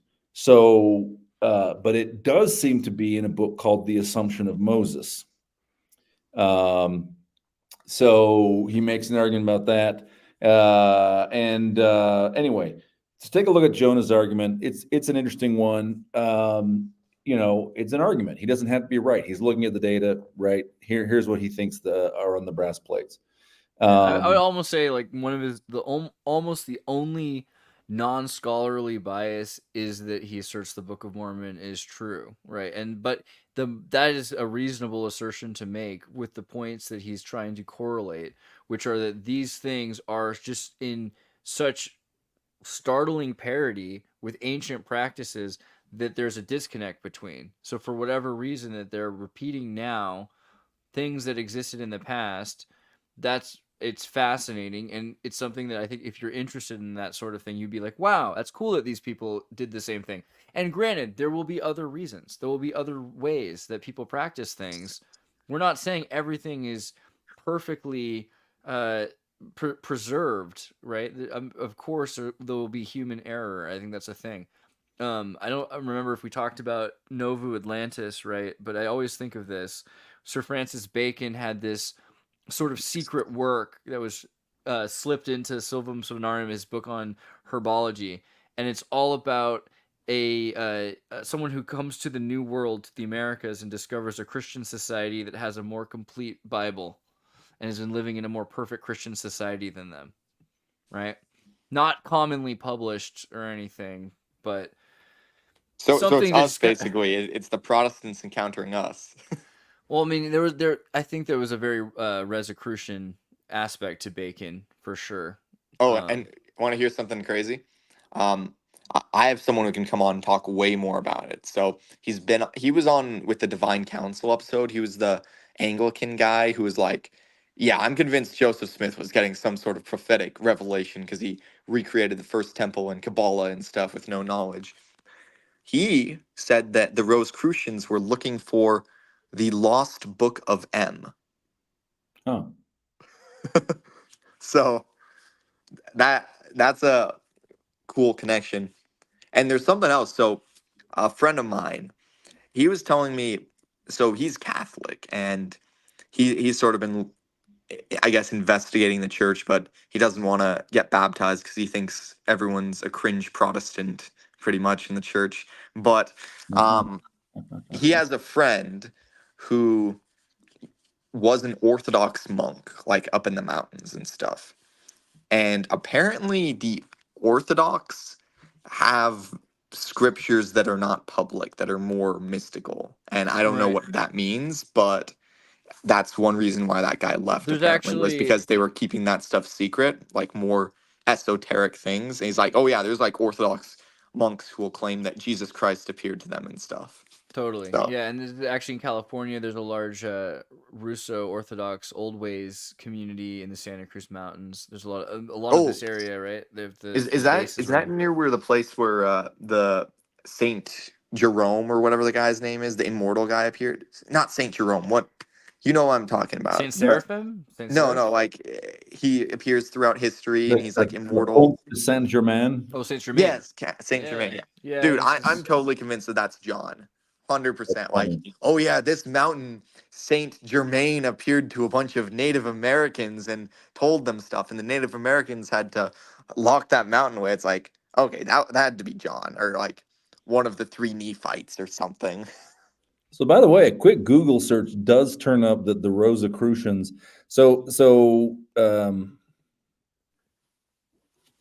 For listeners, it's not clear that Rosicrucians actually existed. What we really know for sure publicly is that there are 3 documents that appeared. The first one was, and this is like in the 1600s. The first one's called the Fama Fraternitatis, the reputation of the brotherhood. And then there was the Confessio Fraternitatis, the conversion of the brotherhood. And then there was the confession of the brotherhood. And then there was the chemical wedding of Christian Rosenkreuz. I would say the lack of evidence that they existed is just more proof of their effectiveness. But continue. This is exactly the shtick about Rosicrucians. Is a Rosicrucian will deny he's a Rosicrucian. So if you say you're not a Rosicrucian, that's sure evidence that you are. Are They you a may well have Rosicrucian? existed, or it may have been like one of the greatest literary. If you're a cop, you have to tell me, right? You're a Rosicrucian, you have to tell me, right? If I'm a Rosicrucian, I have to deny it. Or it may have been one of the greatest literary pranks of all time. I don't think it was a prank. I actually think it was at least a manifestation of, again, to sort of loop back around to our conversation earlier, of a kind of ecumenism, like the Europe was being torn apart by the Reformation, and there was sort of like, hey, at the level of educated gentlemen, can we not agree that some ideas, some kind of pre-enlightenment, but enlightened ideas, including sort of alchemical ideas, could unite us, and we don't have to be split by confessional wars. But it turns out that the first of these documents, I mean, I'm just Googling, right? But it does say that the Fama Fraternitatis, so these are all published anonymously. They just sort of show up, these books. Does make several references to the book M. Yeah, I got another one for you then. If you like I'm gonna that be one. honest. Like, I've gone down a rabbit hole. I'm convinced that there was, with Masonic type Rosicrucian groups, pre-Columbus contact with the New World and Old World. I'm convinced of that. You want a good one? This one might be fun. Have you heard of Mormon, Belgium, in Arizona? Oh, is that a town? Oh it's a town. It's a town, No and more. it actually Mormon's a town that has a Rosicrucian cathedral and practice that does a marriage binding ceremony for families to That's go pretty cool. together to be in heaven together. Yeah. What a novel idea. I Yeah, love That, it. like I was getting sent stuff by Old World Micmac and researching some of the Micmac stuff. Like the entire like Micmac thing is that they had pre-Columbus contact with like Vikings and Right. everyone. I'm definitely convinced that stuff happened. well, Monty and that, Python's Terry Gilliam is from Alexandria, Minnesota, where the Keystone Alexandrian runestone is, the Viking Oh, runestone, right? like Sorry, the Dave was saying.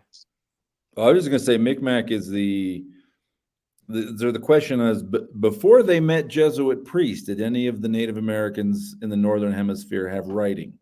Right, that's an interesting and debated question. But one of the pieces of evidence that some of them might well have is that the Micmac have a kind of a hieroglyphic alphabet, and it's debated whether it even counts as a writing system or if it's something more. oh Uh, yeah. uh, And here's the thing, like, so different. there's the oh, this is something you guys got to check out. Look up Ojibwe syllabic. Oh, look that Yeah. up. So so this is stuff that when we were going to talk to Mitiga, this is some of the links I was sending around before. There is a syllabic writing system designed for Algonquian languages, Yeah. um, and there are stories that there are. And I think the syllabic writing is not ancient. I think we know when it was devised, but there are stories that there is an older writing system um, that may have predated Jesuits. Although I don't think we have examples of it. I think it's sort of like, It's mentioned because I've gotten in yeah, arguments with people about this stuff where with the syllabic, it we see some of those symbols being used more anciently on tablets and stuff. The same thing with the Mi'kmaq language. But with the Mi'kmaq, we also see what's very clearly uh, Spanish, French, European influence on it. But I don't know if I've sent this picture. Old World Micmac sent me photos of these metal plates that a guy in his tribe has. His name's David Lone Bear. Um, and he talks about these plates. I have pictures of them, and they look very similar to the Micmac language, but they're missing that very distinctive like A. Like there's if you look at the Micmac language, there will literally be like a European A letter or something, right? It doesn't have that. It's all the very curvy Egyptian looking symbols on these copper plates that this guy carries around with him, and he does presentations, like he does free presentations trying to teach about it or something like that. I don't know. He also said, like, sorry. it's a weird rabbit hole I went down. Like, in that video, this David Lone Bear guy, he's like, says, "Oh yeah, the Mormons have some of these," and that's a vibe I've gotten from some Native Americans where they think that we have the plates. Like, Okay, so this is really interesting because one of you raised this question earlier, right? There are many books out there and they're not even all like products of the restoration, right? But like the restoration continues to generate people who say, I have a new book, right? Matthew Gill in England, the Mentina archive or the Nemenha documents, which I think is different names for the same thing. The dude down in Brazil whose name I always forget. But then you have somebody like Mitiga or David Lombear Sanipas, right? Like what do we do with this stuff? I mean, from my perspective, I'm not saying I have the answer. I'm asking the question. I always try to be fair and give people a shake and like read the document. And I have yet to read anything where I said, "Yep, okay, this is the thing that I've been waiting for."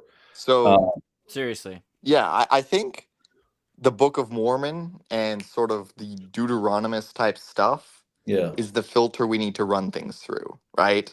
Like, and also like we can analyze text and look for Hebraisms and stuff like that. We can find like if you read the the record of Jeranek, there's clearly not Hebraisms in that. I know. I read the whole thing. I wanted it to be true. I was like, I mean, man, there's how cool definitely is this Jaredites and this like Right. stone. And with other books, like, no. I like where we're going instead, though, because it's like there are a lot of interesting philosophers who you could say might have tapped into something that's like a prophecy to an extent, yeah, and I think that's the sad thing. I don't think that Joseph Smith is as low as a lot of the characters that we're saying. We're like, oh yeah, this guy, he's he's kind of a schmuck who just kind of like stumbled into a thing. I think that's kind of ridiculous. I think we allow it because we're like, all right, even if that was the case, that's how powerful. How powerful is God? That he's so powerful, he could use a schmuck. Joseph is dumb. Yeah. Yeah, like, well, but like, I think I it's don't kind believe me, of that like, narrative either. I've kinda read silly, like but there a are people. page. There are Yes. people I would say that are philosophers and prophets and things like that that have said some, that a broken clock can be right twice a day and say some things that are amazing, even if they're not perfect, right? Yeah. Like I like for instance, let's just say Samuel Onver, who was like a Gnostic, who was all over Mexico and talked about the inner Christ thing. Pretty interesting guy. I wouldn't say anything he did was like golden tablet scripture worthy, right? I think the thing that does that is something that we can do. That's what Dave's talking about with the De Beer, with getting to a place that is in the inner sanctity with God. Do you agree, or do you think that's too Yeah, far? it's so interesting, right? And there's so many others, and they're not all modern. Some of them are just ancient texts, and you go, what do I? Right? Joseph taught out of the best books. Seek learning, seek wisdom out of the best books. So, like, how do you do that? Maybe this is.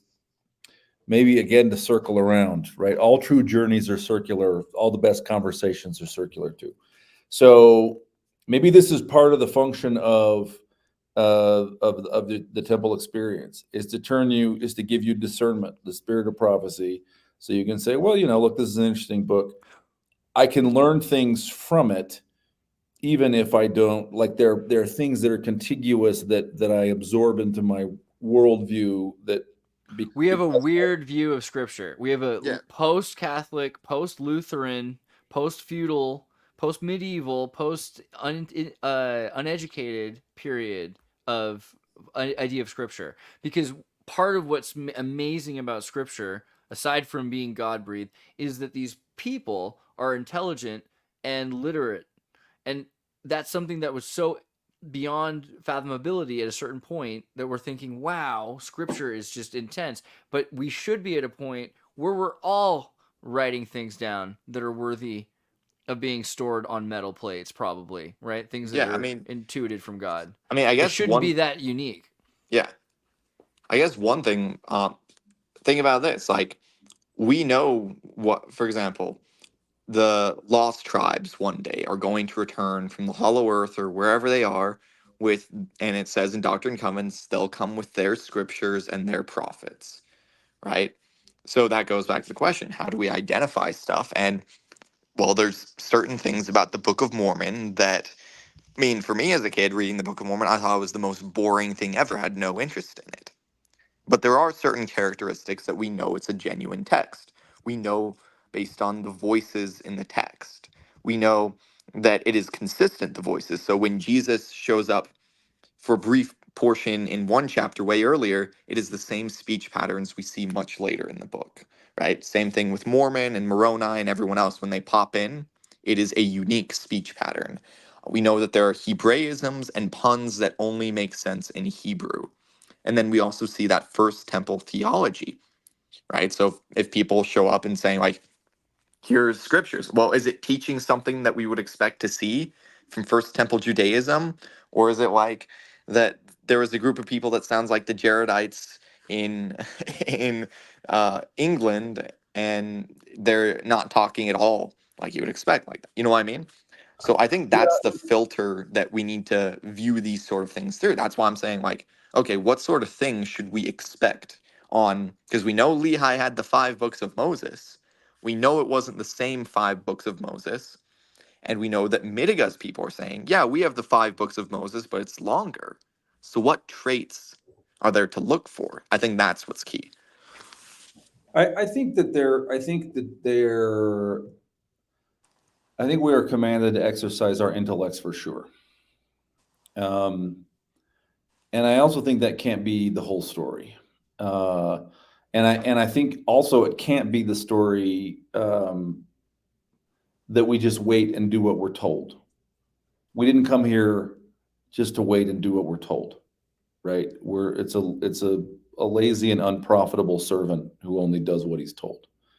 I think we're supposed to be here to learn. And I think, Chad, I think you're right that the adventure is intellectual, that we need to be thinking, which means we need to be willing to look at these new things as they're proposed. But it also means we need to be talking and learning and thinking and strengthening our toolbox, right?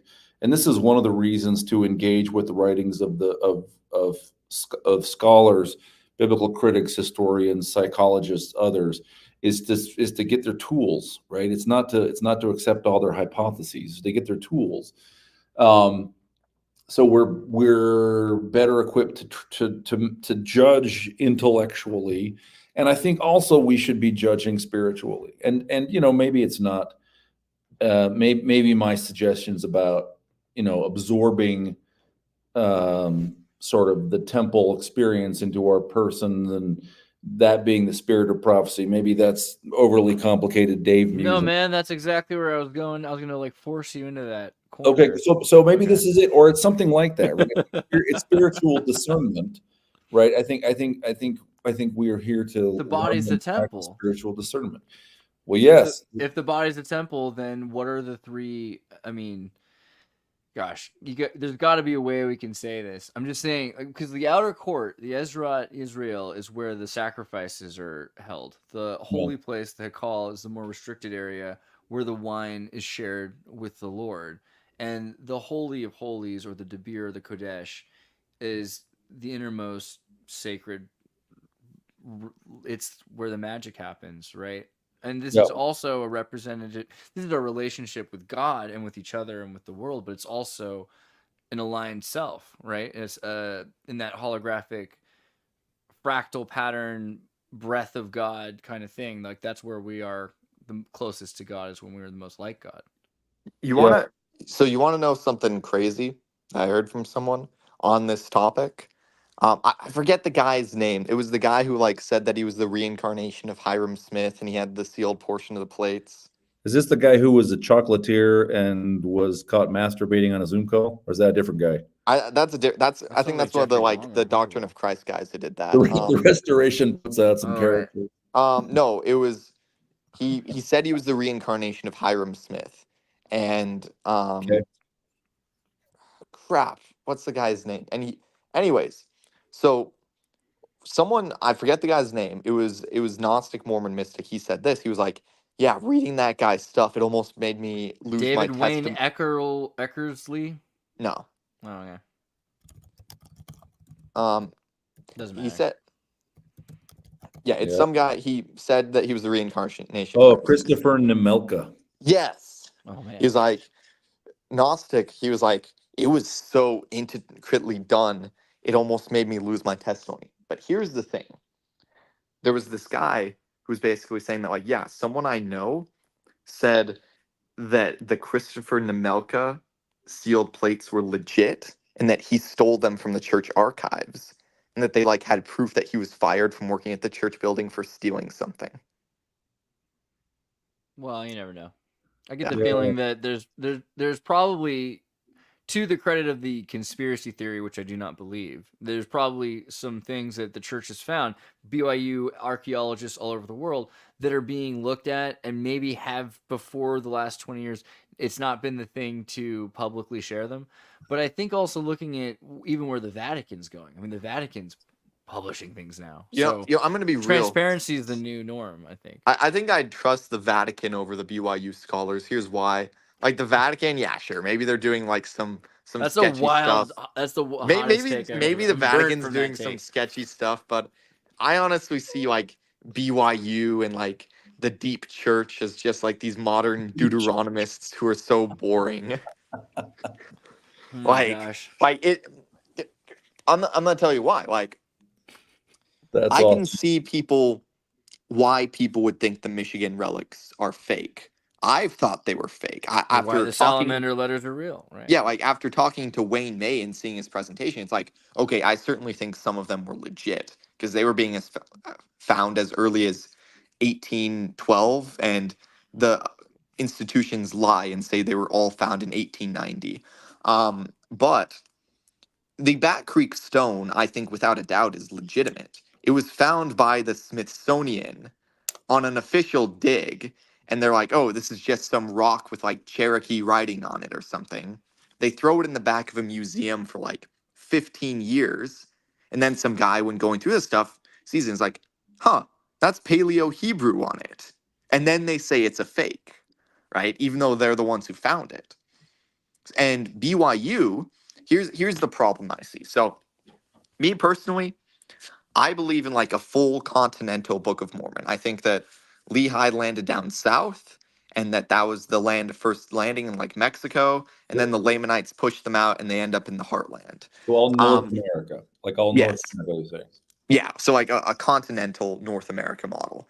By the That's way, what I think. I had a very interesting Book of Mormon geography model presented to me today, which maybe we can talk about in a bit. Okay. But I want to Well, hear. yeah, and so I think that makes sense to me, and I think that like other groups like mixed in with them, like, but that they're all Lehites. Just looking at the haplogroup rDNA distribution, it's all over.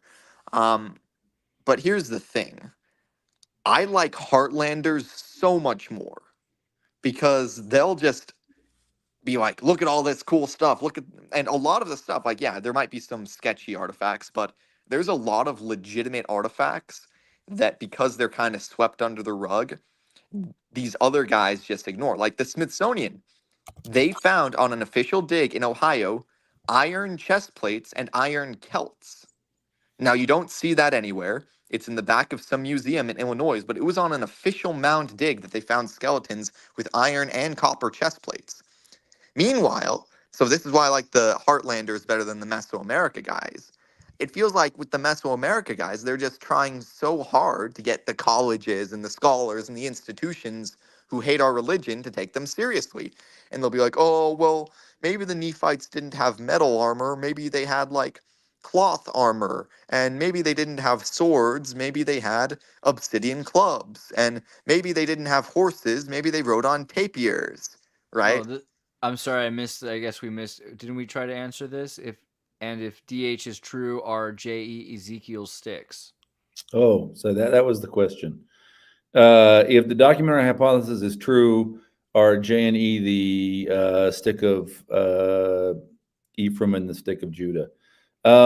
Maybe. So, I mean, I actually think that the sticks, Ezekiel 37, the stick of Joseph and the stick of Judah, have more in common with Zenos's discussion of the grafting of the tree of life in Jacob 5 than anything else. There's a whole bunch of the underlying Hebrew vocabulary in there sounds referential of Eden and of Adam. So to me, it sounds like when the peoples come together again, that tree will regrow and Eden will be restored, is I think what the subtext of that is. Joseph Smith said, hey, this is the Book of Mormon.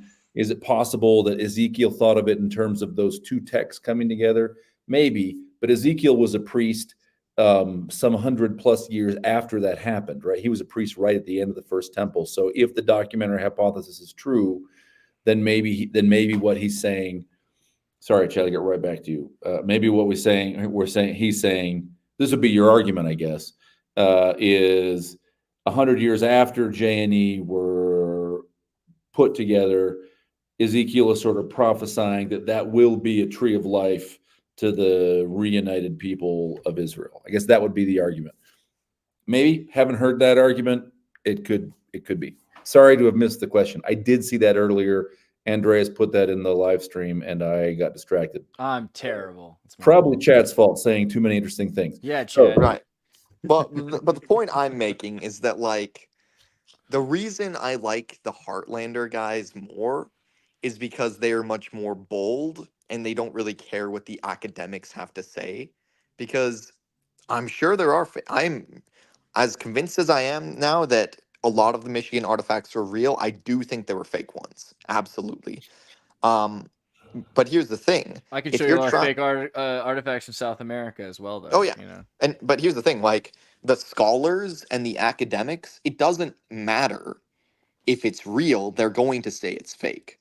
The Bat Creek stone it has Paleo Hebrew on it. It was found on a controlled Smithsonian dig, and their excuse as to how that happened is basically that at some point in the past, some other person must have dug up the entire mound and planted some fractured Hebrew writing artifact and engraved it. Or no, it's that because the artifact's clearly very old, so they must have dug up a real artifact and put Paleo Hebrew on it, then scraped it up. buried it back up, and then the Smithsonian happens to dig up that I same think we're gonna mound. find more examples of this all over the world, though. I mean, it's a nomadic people that travel by boat and by land. You're gonna see them. But so I was Right. actually because Dave, you were about to say you saw a new or a different or exotic Book of Mormon model.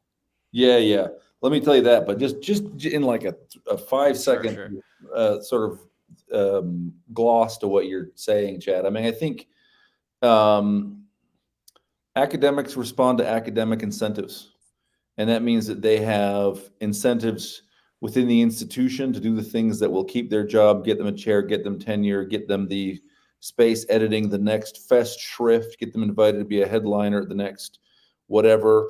And what Plus, that do you want to like go digging in Machu Picchu or Wisconsin? Like, be realistic. Well, that's true. With your winter and summer.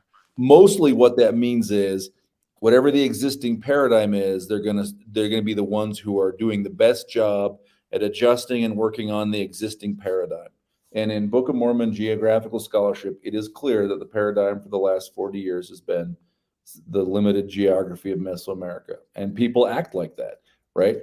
It's got some serious challenges with it, but the academic people participating in the academic institutions are doing what academics do, working hard on the paradigm, denying that anything else is possibly an option, right? But by the way, this is maybe why so often paradigm level change comes from an outsider.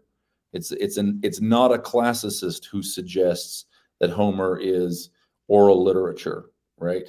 It was game theory is introduced into economics, not by an economist. Okay, outsiders bring in the big insults because they're not big insights, not insults, because they're not chained to the existing paradigm.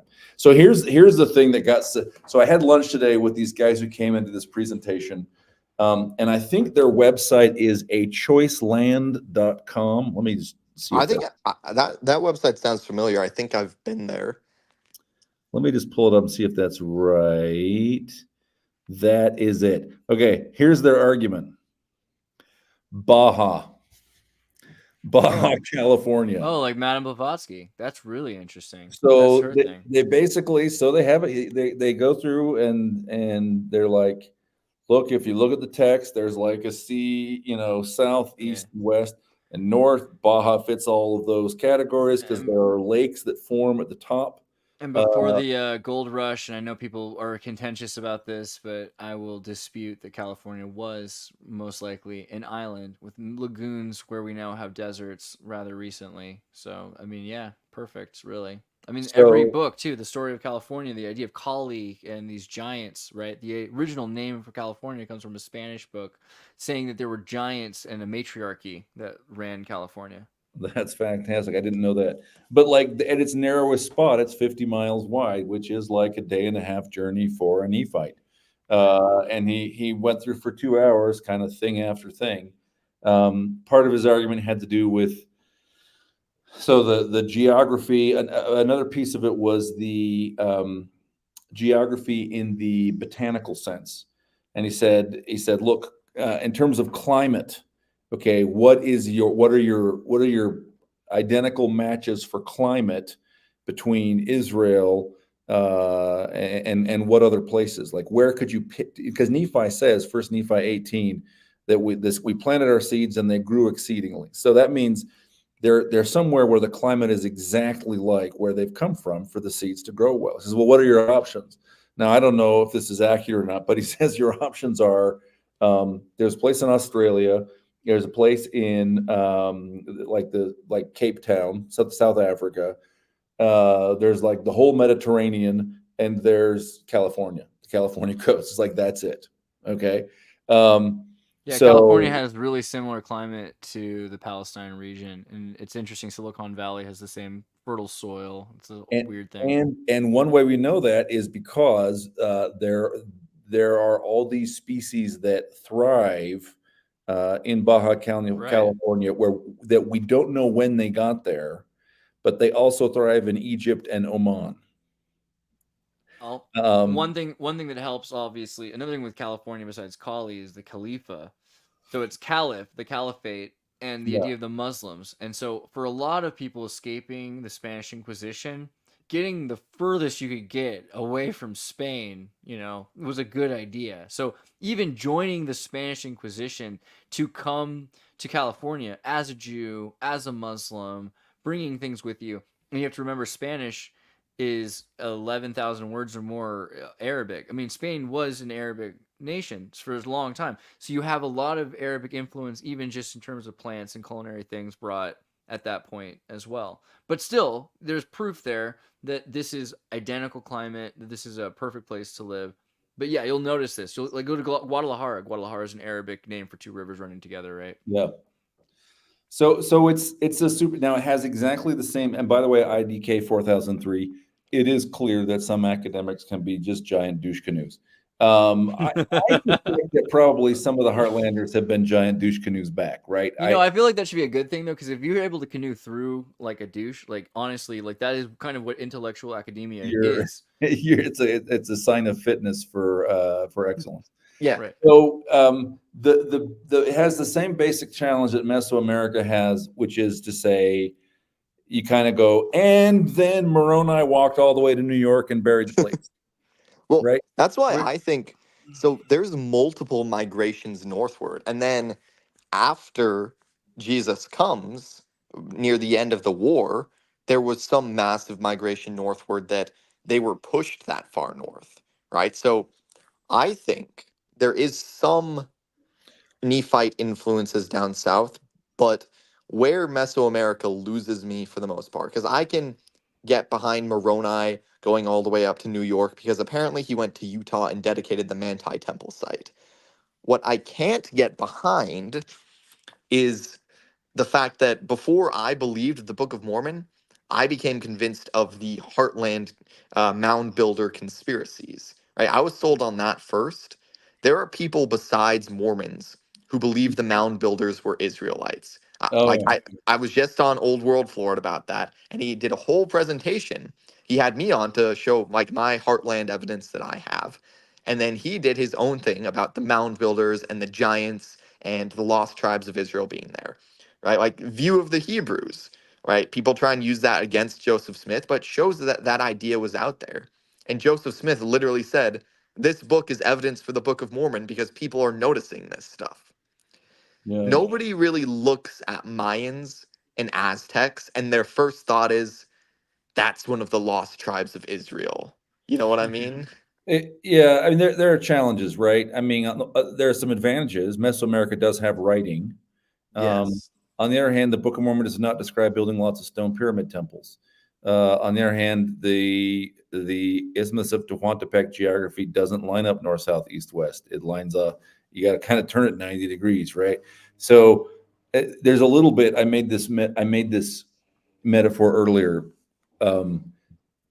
I'll share it again now. So there's this joke, right? The guy's walking along and sees his friend standing under a street lamp, staring at the sidewalk. And the guy says, "Hey man, you okay?" He says, "Yeah, I'm looking for my keys." And he kind of slurs his speech, and the guy realizes his friend is drunk, and he gets down and says, "Look, I'll help you." And I go, "Thanks, man." And they kind of get down and crawl over the sidewalk. And the guy says, "Man, I just can't. I can't find your keys. You sure you dropped them here?"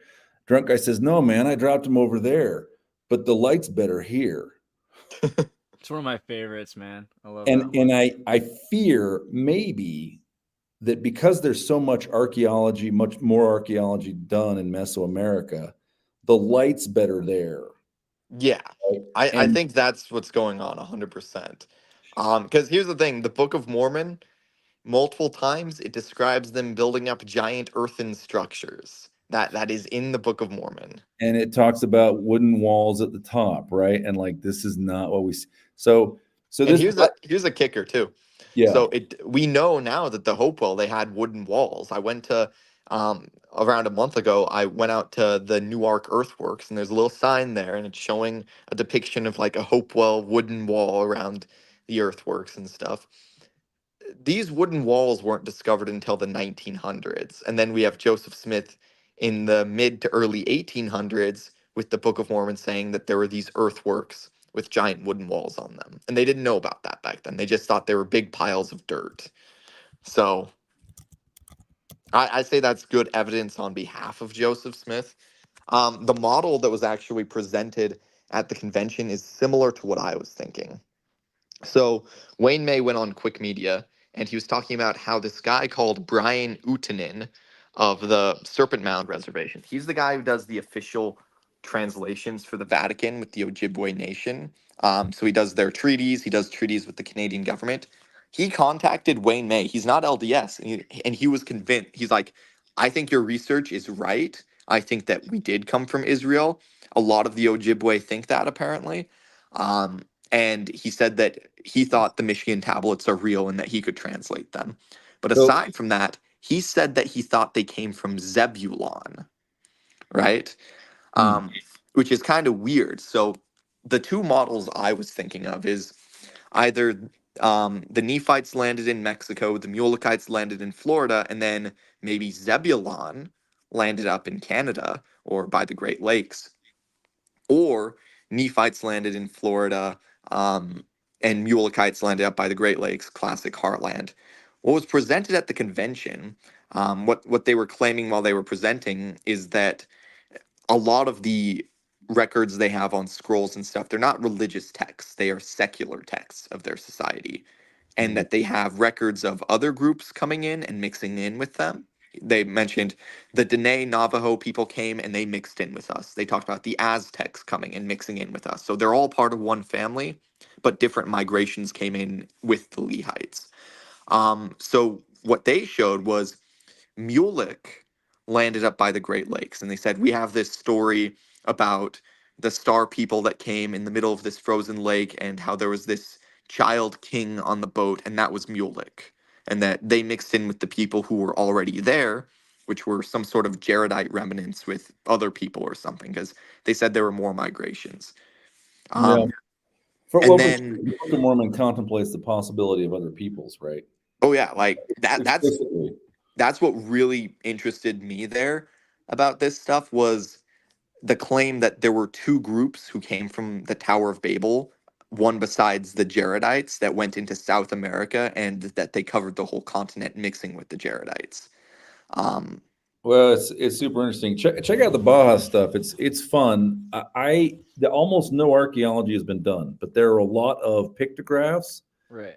There are also hundreds of miles of highway Yeah. that have been made by basically by hand, it looks like. And you can see these photos where they dragged all the rocks out of a center lane. I've to driven make over us them for hours. It's crazy. Yeah, Right. right. and Well, that's it's why I'm hundreds, convinced of the thousands. continental model. It's thousands and thousands of man hours that you'd have to be a large population with Right. some central command to say, we're now going to build 300 miles of road down that way. And it's right? weird. Most people don't think about it, but Baja is also a desert, which is great for extremophiles, but it's an anomalous situation where the evaporated waters are rising up and moving back to the sea. So it's really kind of barren in some weird ways, except for these really alien cactus and beautiful plants that So exist it's there. like a land of desolation, you're saying? It's the land of desolation, exactly. But also, again, with the just harping on the theosophic point, because Darwin and Blavatsky were both at the same time, and if they weren't on the same boat, they were like ships in the night, because they were definitely talking about this idea of ascension of man through root race. And even Darwin's theories, which a lot of the time we just kind of use his name, we don't use his theories anymore because we know he's kind of nonsense. He got a lot of his things from John Edmondson, and Edmondson was friends with Blavatsky, right? He was a taxidermist from Guyana. So the fact that all of her focus points to both the apocalypse in Baja, but also a emergent new man, like this new ascended kind of inner Christ being that comes out of Baja, I think is interesting too. That there's a connection to that, and just also because when we look at the Western Sea interior map and we see the coast of Oh yeah, it's Missouri super to cool. Nevada, Missouri to Utah, but also the coast of California. These are all sea places, so sea places are easier to connect with each other than Yeah, walking across yeah, deserts. and in Wayne May's Heartland map, the Great Lakes are bigger because he says there was this swampland that was there when the settlers first got there, and that in the time of the Book of Mormon, that would have been part of the Great Lakes, so it would have been more water. So that I think that's pretty cool.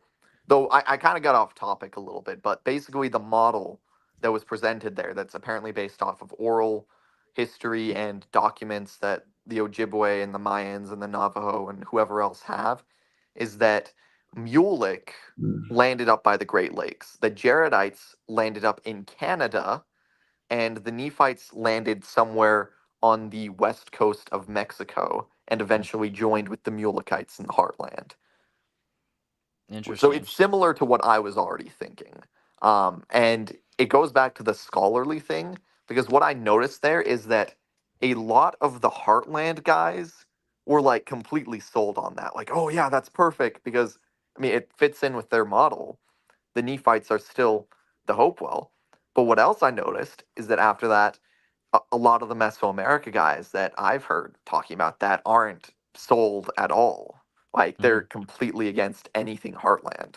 Well, we'll have to get Wayne May, and we'll talk to him in the Oh yeah, future. like I think I have his number now. I Let's talked do to it. him a little bit there. He said that he'd be more able to do something probably in like November. Yeah, we can. Um, We'll figure it out. But I wanna also, because we got 2 hours deep, and Dave, I appreciate that you took the time to come out and talk again. It's pretty rad of you. You're a base dude. I swear. Dude, Uh, always a pleasure. I want to ask you a kind of a. I'm harping on my thought earlier about the body is the temple, because I Yeah. think that it's not just the word of wisdom; it is the wisdom. But what do you think about all that in terms of what you've been putting in the language of Adam and this idea of the temple ritual? I mean, what do you think about that as the sacred cathedral of the mind and all that, and getting to the Debir? Is that the place to get to? Yeah, yeah. So to like really nutshell the book. I'm so Um, mean. I'm sorry. no, you're good. I think we can guess what happened, some of what happened inside the temple because of other texts, including I think a big key text is the Sermon on the Mount. And I think that describes an ascension. And I think it was a text you could meditate upon afterwards, but I think it also describes a liturgy that you performed in person at least once. Maybe the nature of it was that you did it once physically, and then afterwards you meditated or you went in and you taught other people or something like that. You participated as an actor in the mythical drama of the ascension. But this is interesting. There's a lot to say about this in terms of the sort of basic attitudes of the Book of Mormon. I like to look at the Book of Mormon from a 30,000-foot view and not to get distracted. There's so many wonderful trees. I like to remind myself of the forest, right? Pull back and for example, say, well, what does the Book of Mormon obsess about? What it's always talking about the tree of life. It's always talking about Adam and Eve, way more than the Old Testament, more than the New Testament, even, right? For example, but also who are the heroes of the Book of Mormon? It turns out they're with very, very few and short exceptions, they are not people running churches. They're not. It's missionaries who forsake status and go into hostile territory, but it's also refugees, right? It's people who run from the institution of their day. And it's people who challenge the institution of the day. Samuel the Lamanite, who stands up on a wall, and they shoot at him as he's shouting his warning prophecies. And it's Abinadi, who, by the way, Jonah's book is amazing. The best part of Jonah's book is his discussion of Abinadi and how Abinadi might be the last prince of the house of Nephi. That is worth the price of admission. So it's but whether he is or not, right? It's Abinadi preaching in disguise and then being burned to death. Right? These are the heroes of the Book of Mormon. And the passages in the center of the Book of Mormon in a chiastic structure, what's in the middle tells us what it's all about. And you look at sort of, and we're, look, where we've lost the first portion of it, and I don't know if we know for sure what, but about in the middle of the Book of Mormon as we have it, you see Alma 32 and Alma 36, and Alma 36 is Alma's conversion experience, and I think it is liturgical. It is the realization. It is the actual event that the liturgy would point you to, which is the experience of, this is a Haykal experience in the second room, dying, being perceived as dead, and then being awakened by the coming of the Lord, and you're born again to a new life. And the thing that's really provocative about Alma 32, and I think you should see it in connection with Alma 36, right? Alma 32 is indeed a discussion about faith. It is. But it doesn't start with a question about faith. It starts with a question about, we've gone and we've preached to the Zoramites, and now we're talking to the Zoramite poor. And the question, we as Alma and Amulek, okay? The question the Zoramite poor have is not how can we have faith? It's how do we worship now that we've been thrown out of the temple? And the answer is, you don't need the physical temple. The physical temple is not the thing. It is a model that points you at the thing, right? You go through the physical temple because it helps you, it's a prop. It's a very useful prop for helping you experience the ascension, right? For teaching you how to do the ascension. But the ascension is the real spiritual experience you are trying to have. And Alma 32 to 34 is all about, if I do not have access to the props, because in their case it's we're poor and we dress funny, okay? What do we do? And he starts out with a discussion of faith, and they say, yeah, but really, what do we do? And then in Alma 33, he says, you got to pray. This is where it starts, is praying all the time, right? And this is really interesting because this has pulled us now really close to a book like the Sefer Yetzirah, for example, okay? That's exactly right. It's pulled us very close to sort of what we would call Kabbalah, right? Hey, praying all the time, which may not be necessarily prayer as we think about it, right? Pray all the time, use words of the last resort, right? Yeah. But also, the Merkava Hekkelot traditions of mysticism, which are Jewish traditions of the ascent.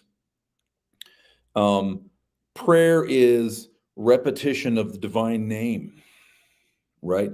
Repetition of words of power. And so I will tell you this, I think that the Book of Mormon prophets wanted us to have the real experience, not just the experience of the model. I think they knew we would have had experience of the model. They want us to have the real experience. And I think maybe one of the things that is baked into the Book of Mormon that we haven't seen yet, maybe we don't know how to see, is specific instructions on prayer, specific details about the mystical ascent, about, hey, how do I do this? How do I meditate? What does meditation upon the Sermon on the Mount mean? Okay, I've gone and done the thing, but now I'm deployed with the Marine Corps for a year and I'm not going to see the temple. How do I meditate upon the Sermon on the Mount? How do I pray to sort of get myself spiritually aligned and having still those ascent experiences within the temple of my own psyche, right? I am the microcosm. Just to terrify everybody, I would say check out St. Ignatius Loyola's spiritual exercises because, yeah, I get it. Bruce McConkie, apostasy, Jesuits, etc. But come on, man. Like, the Ignatian method is great. I think I actually have something on the ascent that I figured out about that. It wasn't from the Book of Mormon, though. It was from the Language of Adam stuff, but it was from reading the teachings of Sylvanus, an experience I had. So I think I vaguely know the direction of that stuff, but Have you guys read the teachings of Sylvanus? No, I Not have not. recently. It's in Nag Hammadi, so I have read it, but it might have been 20 years ago. Right, Really well, quickly, I just want to point out, just because of the nation method, what you do is you pray about, what you're looking for, finding God in all things, love, freedom, and purpose first, finding God in all things, figuring out what is broken, knowing Jesus, what do I really want, the public ministry of Jesus, the suffering of Jesus, and God's love and our response. And this is an 8-week process where you meditate on these aspects of Christ using your 5 senses, thinking about the smells and tastes and light, right? Because you imagine this is before film and everything. So you get into a meditation about Christ and you pull up Bible stories and you live through them in really direct ways and you pray on that for that purpose. And it's interesting because it's an Occidental mysticism, and I think that is something that, is kind of missing in our practice. We're missing maybe that Occidental mysticism, even though I hear it and I see it more and more. That's something I think we could be doing more, is trying to use prayer as a point of meditation to be closer to, God in that state even. Right? Yeah. And I don't want anyone to feel like I'm here advocating that you change the way you pray or whatever. I do think there are layers in the Book of Mormon that we don't see yet. And I think potentially one of those is a discipline on prayer that if we saw it, we would say, wow, that feels like Jewish mysticism to me. And I definitely think the Book of Mormon is pretty clear about this, that we are told we can have the real thing, the ascent experience, the entry into the presence of God, the meeting Christ, not in the building. The building is training for the real thing. But also, Chad, sorry, I didn't mean to cut you off. You were talking about Saint Sylvan, is that right? No, teachings of Sylvanus. Sylvanus. So if you haven't read it, it is the teachings of Sylvanus. It is probably the most Mormon temple sounding apocryphal text ever. And there was something that it stood out to me while I was reading it, is like, it's telling me, the reader, to do this specific thing. And I think, sorry, there's something going on with. Oh, his phone might be dying. Okay. Okay, you're good. So, did you catch all that? Was my phone? It said, yeah, up until you said there's something wrong with your phone. Okay. But... So, without going into too much detail, I did follow those directions in teaching of Sylvanus, and I took it very literally, and I do believe something happened. So the directions that were in the teachings of Sylvanus, it is something that happens in the temple. So I got up and I sort of enacted what it was that I was being told in the book. And then and I said something, I said a line like, I'd like to do this, and I did this, right? And then as soon as that happened, my vision became very foggy. Like, I've had that happen before, like you sort of see fog around it, but it was like very instantly there was sort of a cloud over my eyes, and my heartbeat was very fast. And I just sort of took a step back after that for a few seconds and kind of got out of that. And I'm not sure, that might have been like all in my head or something, but I do think that was me seeing the veil possibly. And I think it was sort of a moment where, like, Peter has enough faith to walk on water for a second and then he takes a step back, right? Because teachings of Sylvanus is literally saying, knock on the door to enter into the presence of the Lord. And I'm home alone and I stand up and I very confidently knock on the door and say, like, I'd like to enter the presence of the Lord or something. And in that moment, I really did believe it for a second. And then I snapped out of it, and that sort of weird cloud over my eyes went away as soon as I snapped out of it. But what stood out more was the sort of euphoria I felt after it, where I haven't felt anything like that since I was doing jujitsu. And I asked my teacher to basically choke me out so that I could know when to tap. And when I was conscious again, I just had this massive, like, runner's high euphoria. And I went out and ran like 10 miles. And that's what it felt like. It was really weird, and my heartbeat was really fast. I could feel it in my hands and in my body. It just Well, happened instantly careful as not soon to as I get too did much that. of a taste for that one. The asphyxia thing is auto asphyxia is dangerous, but Well, I've only been choked out one time. It was just, but oh my god! But it was for a ritual purpose. I understand. well, Dave, I want to say, Dave, you're one of the coolest, and I want to say thank you for making the time. But I also want to make sure I want to harp on your book for a second because I love your book, but I think it's more than that. This is the way books should be, in the future. Like I think now this is a benchmark for how books should behave because not only is it a book, but it's also, like I said, you have the audio, you have this 10 hours of bonus videos, you have QR codes on every chapter. I mean, it's not too shabby, my friend. Yeah. It's pretty slick. That's what it is. It's a pretty slick book. It's the kind of book you want to have. I hope everyone's already bought it, but if you haven't, make sure you do because it's the book that keeps on booking. You know what I mean? It's pretty sweet. Well, thank you. Yeah, the every chapter has a QR code at the end, which then has sort of at least half an hour up to an hour plus of video content where we talk about what was in the chapter and like additional ideas sometimes that aren't in the book. So thank you. It's pretty cool. Thanks for having me on. I love you guys. It's good to hang out with you. Been too long. Yeah, we'll do it again. We'll do it more. I just wanted to make sure I got through the full book so I could ask some of the questions that I've been, curious about. I also do want to say, like, because it's a pre-order and, you guys are involved, everybody should definitely check out Jonah Barnes' new book. There's just no question. It's amazing. I think it's really cool. And the fact that you can get the audiobook, granted, you won't have as much fun as me because you won't hear him making mistakes. Raw audio. But oh my god, is he not adorable when he makes mistakes? It's just like he's just a little boy. He's just like, oh darn it. You're just like, oh wow. That's what a Mormon says candidly when he's upset at himself. So I have a question real quick before we go.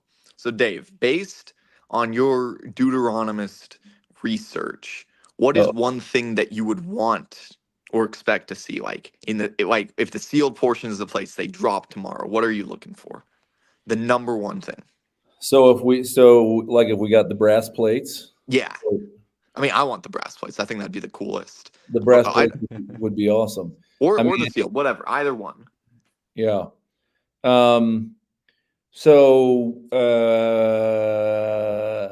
What I would love to see is more Isaiah stuff. So I think that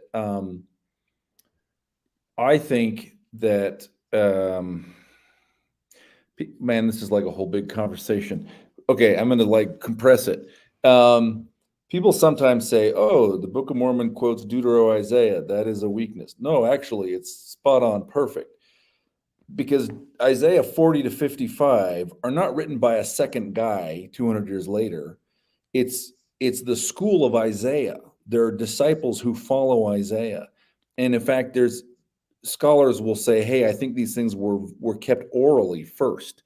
And some of them definitely did go back to the first temple Isaiah or after his time, but during the first temple time, right? So why does Lehi have access to those? Because he's part of the school of Isaiah, right? That's who he is. Is he maybe a merchant or a smith? Yeah, maybe. They're disciples of Isaiah.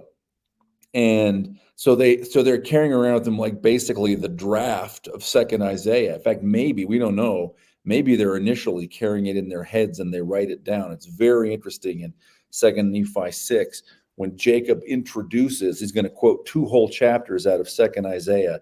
And in fact, there's servant songs. There are Isaianic prophecies, liturgical prophecies about the king that are messianic in nature. And he says, these are the words Isaiah spoke.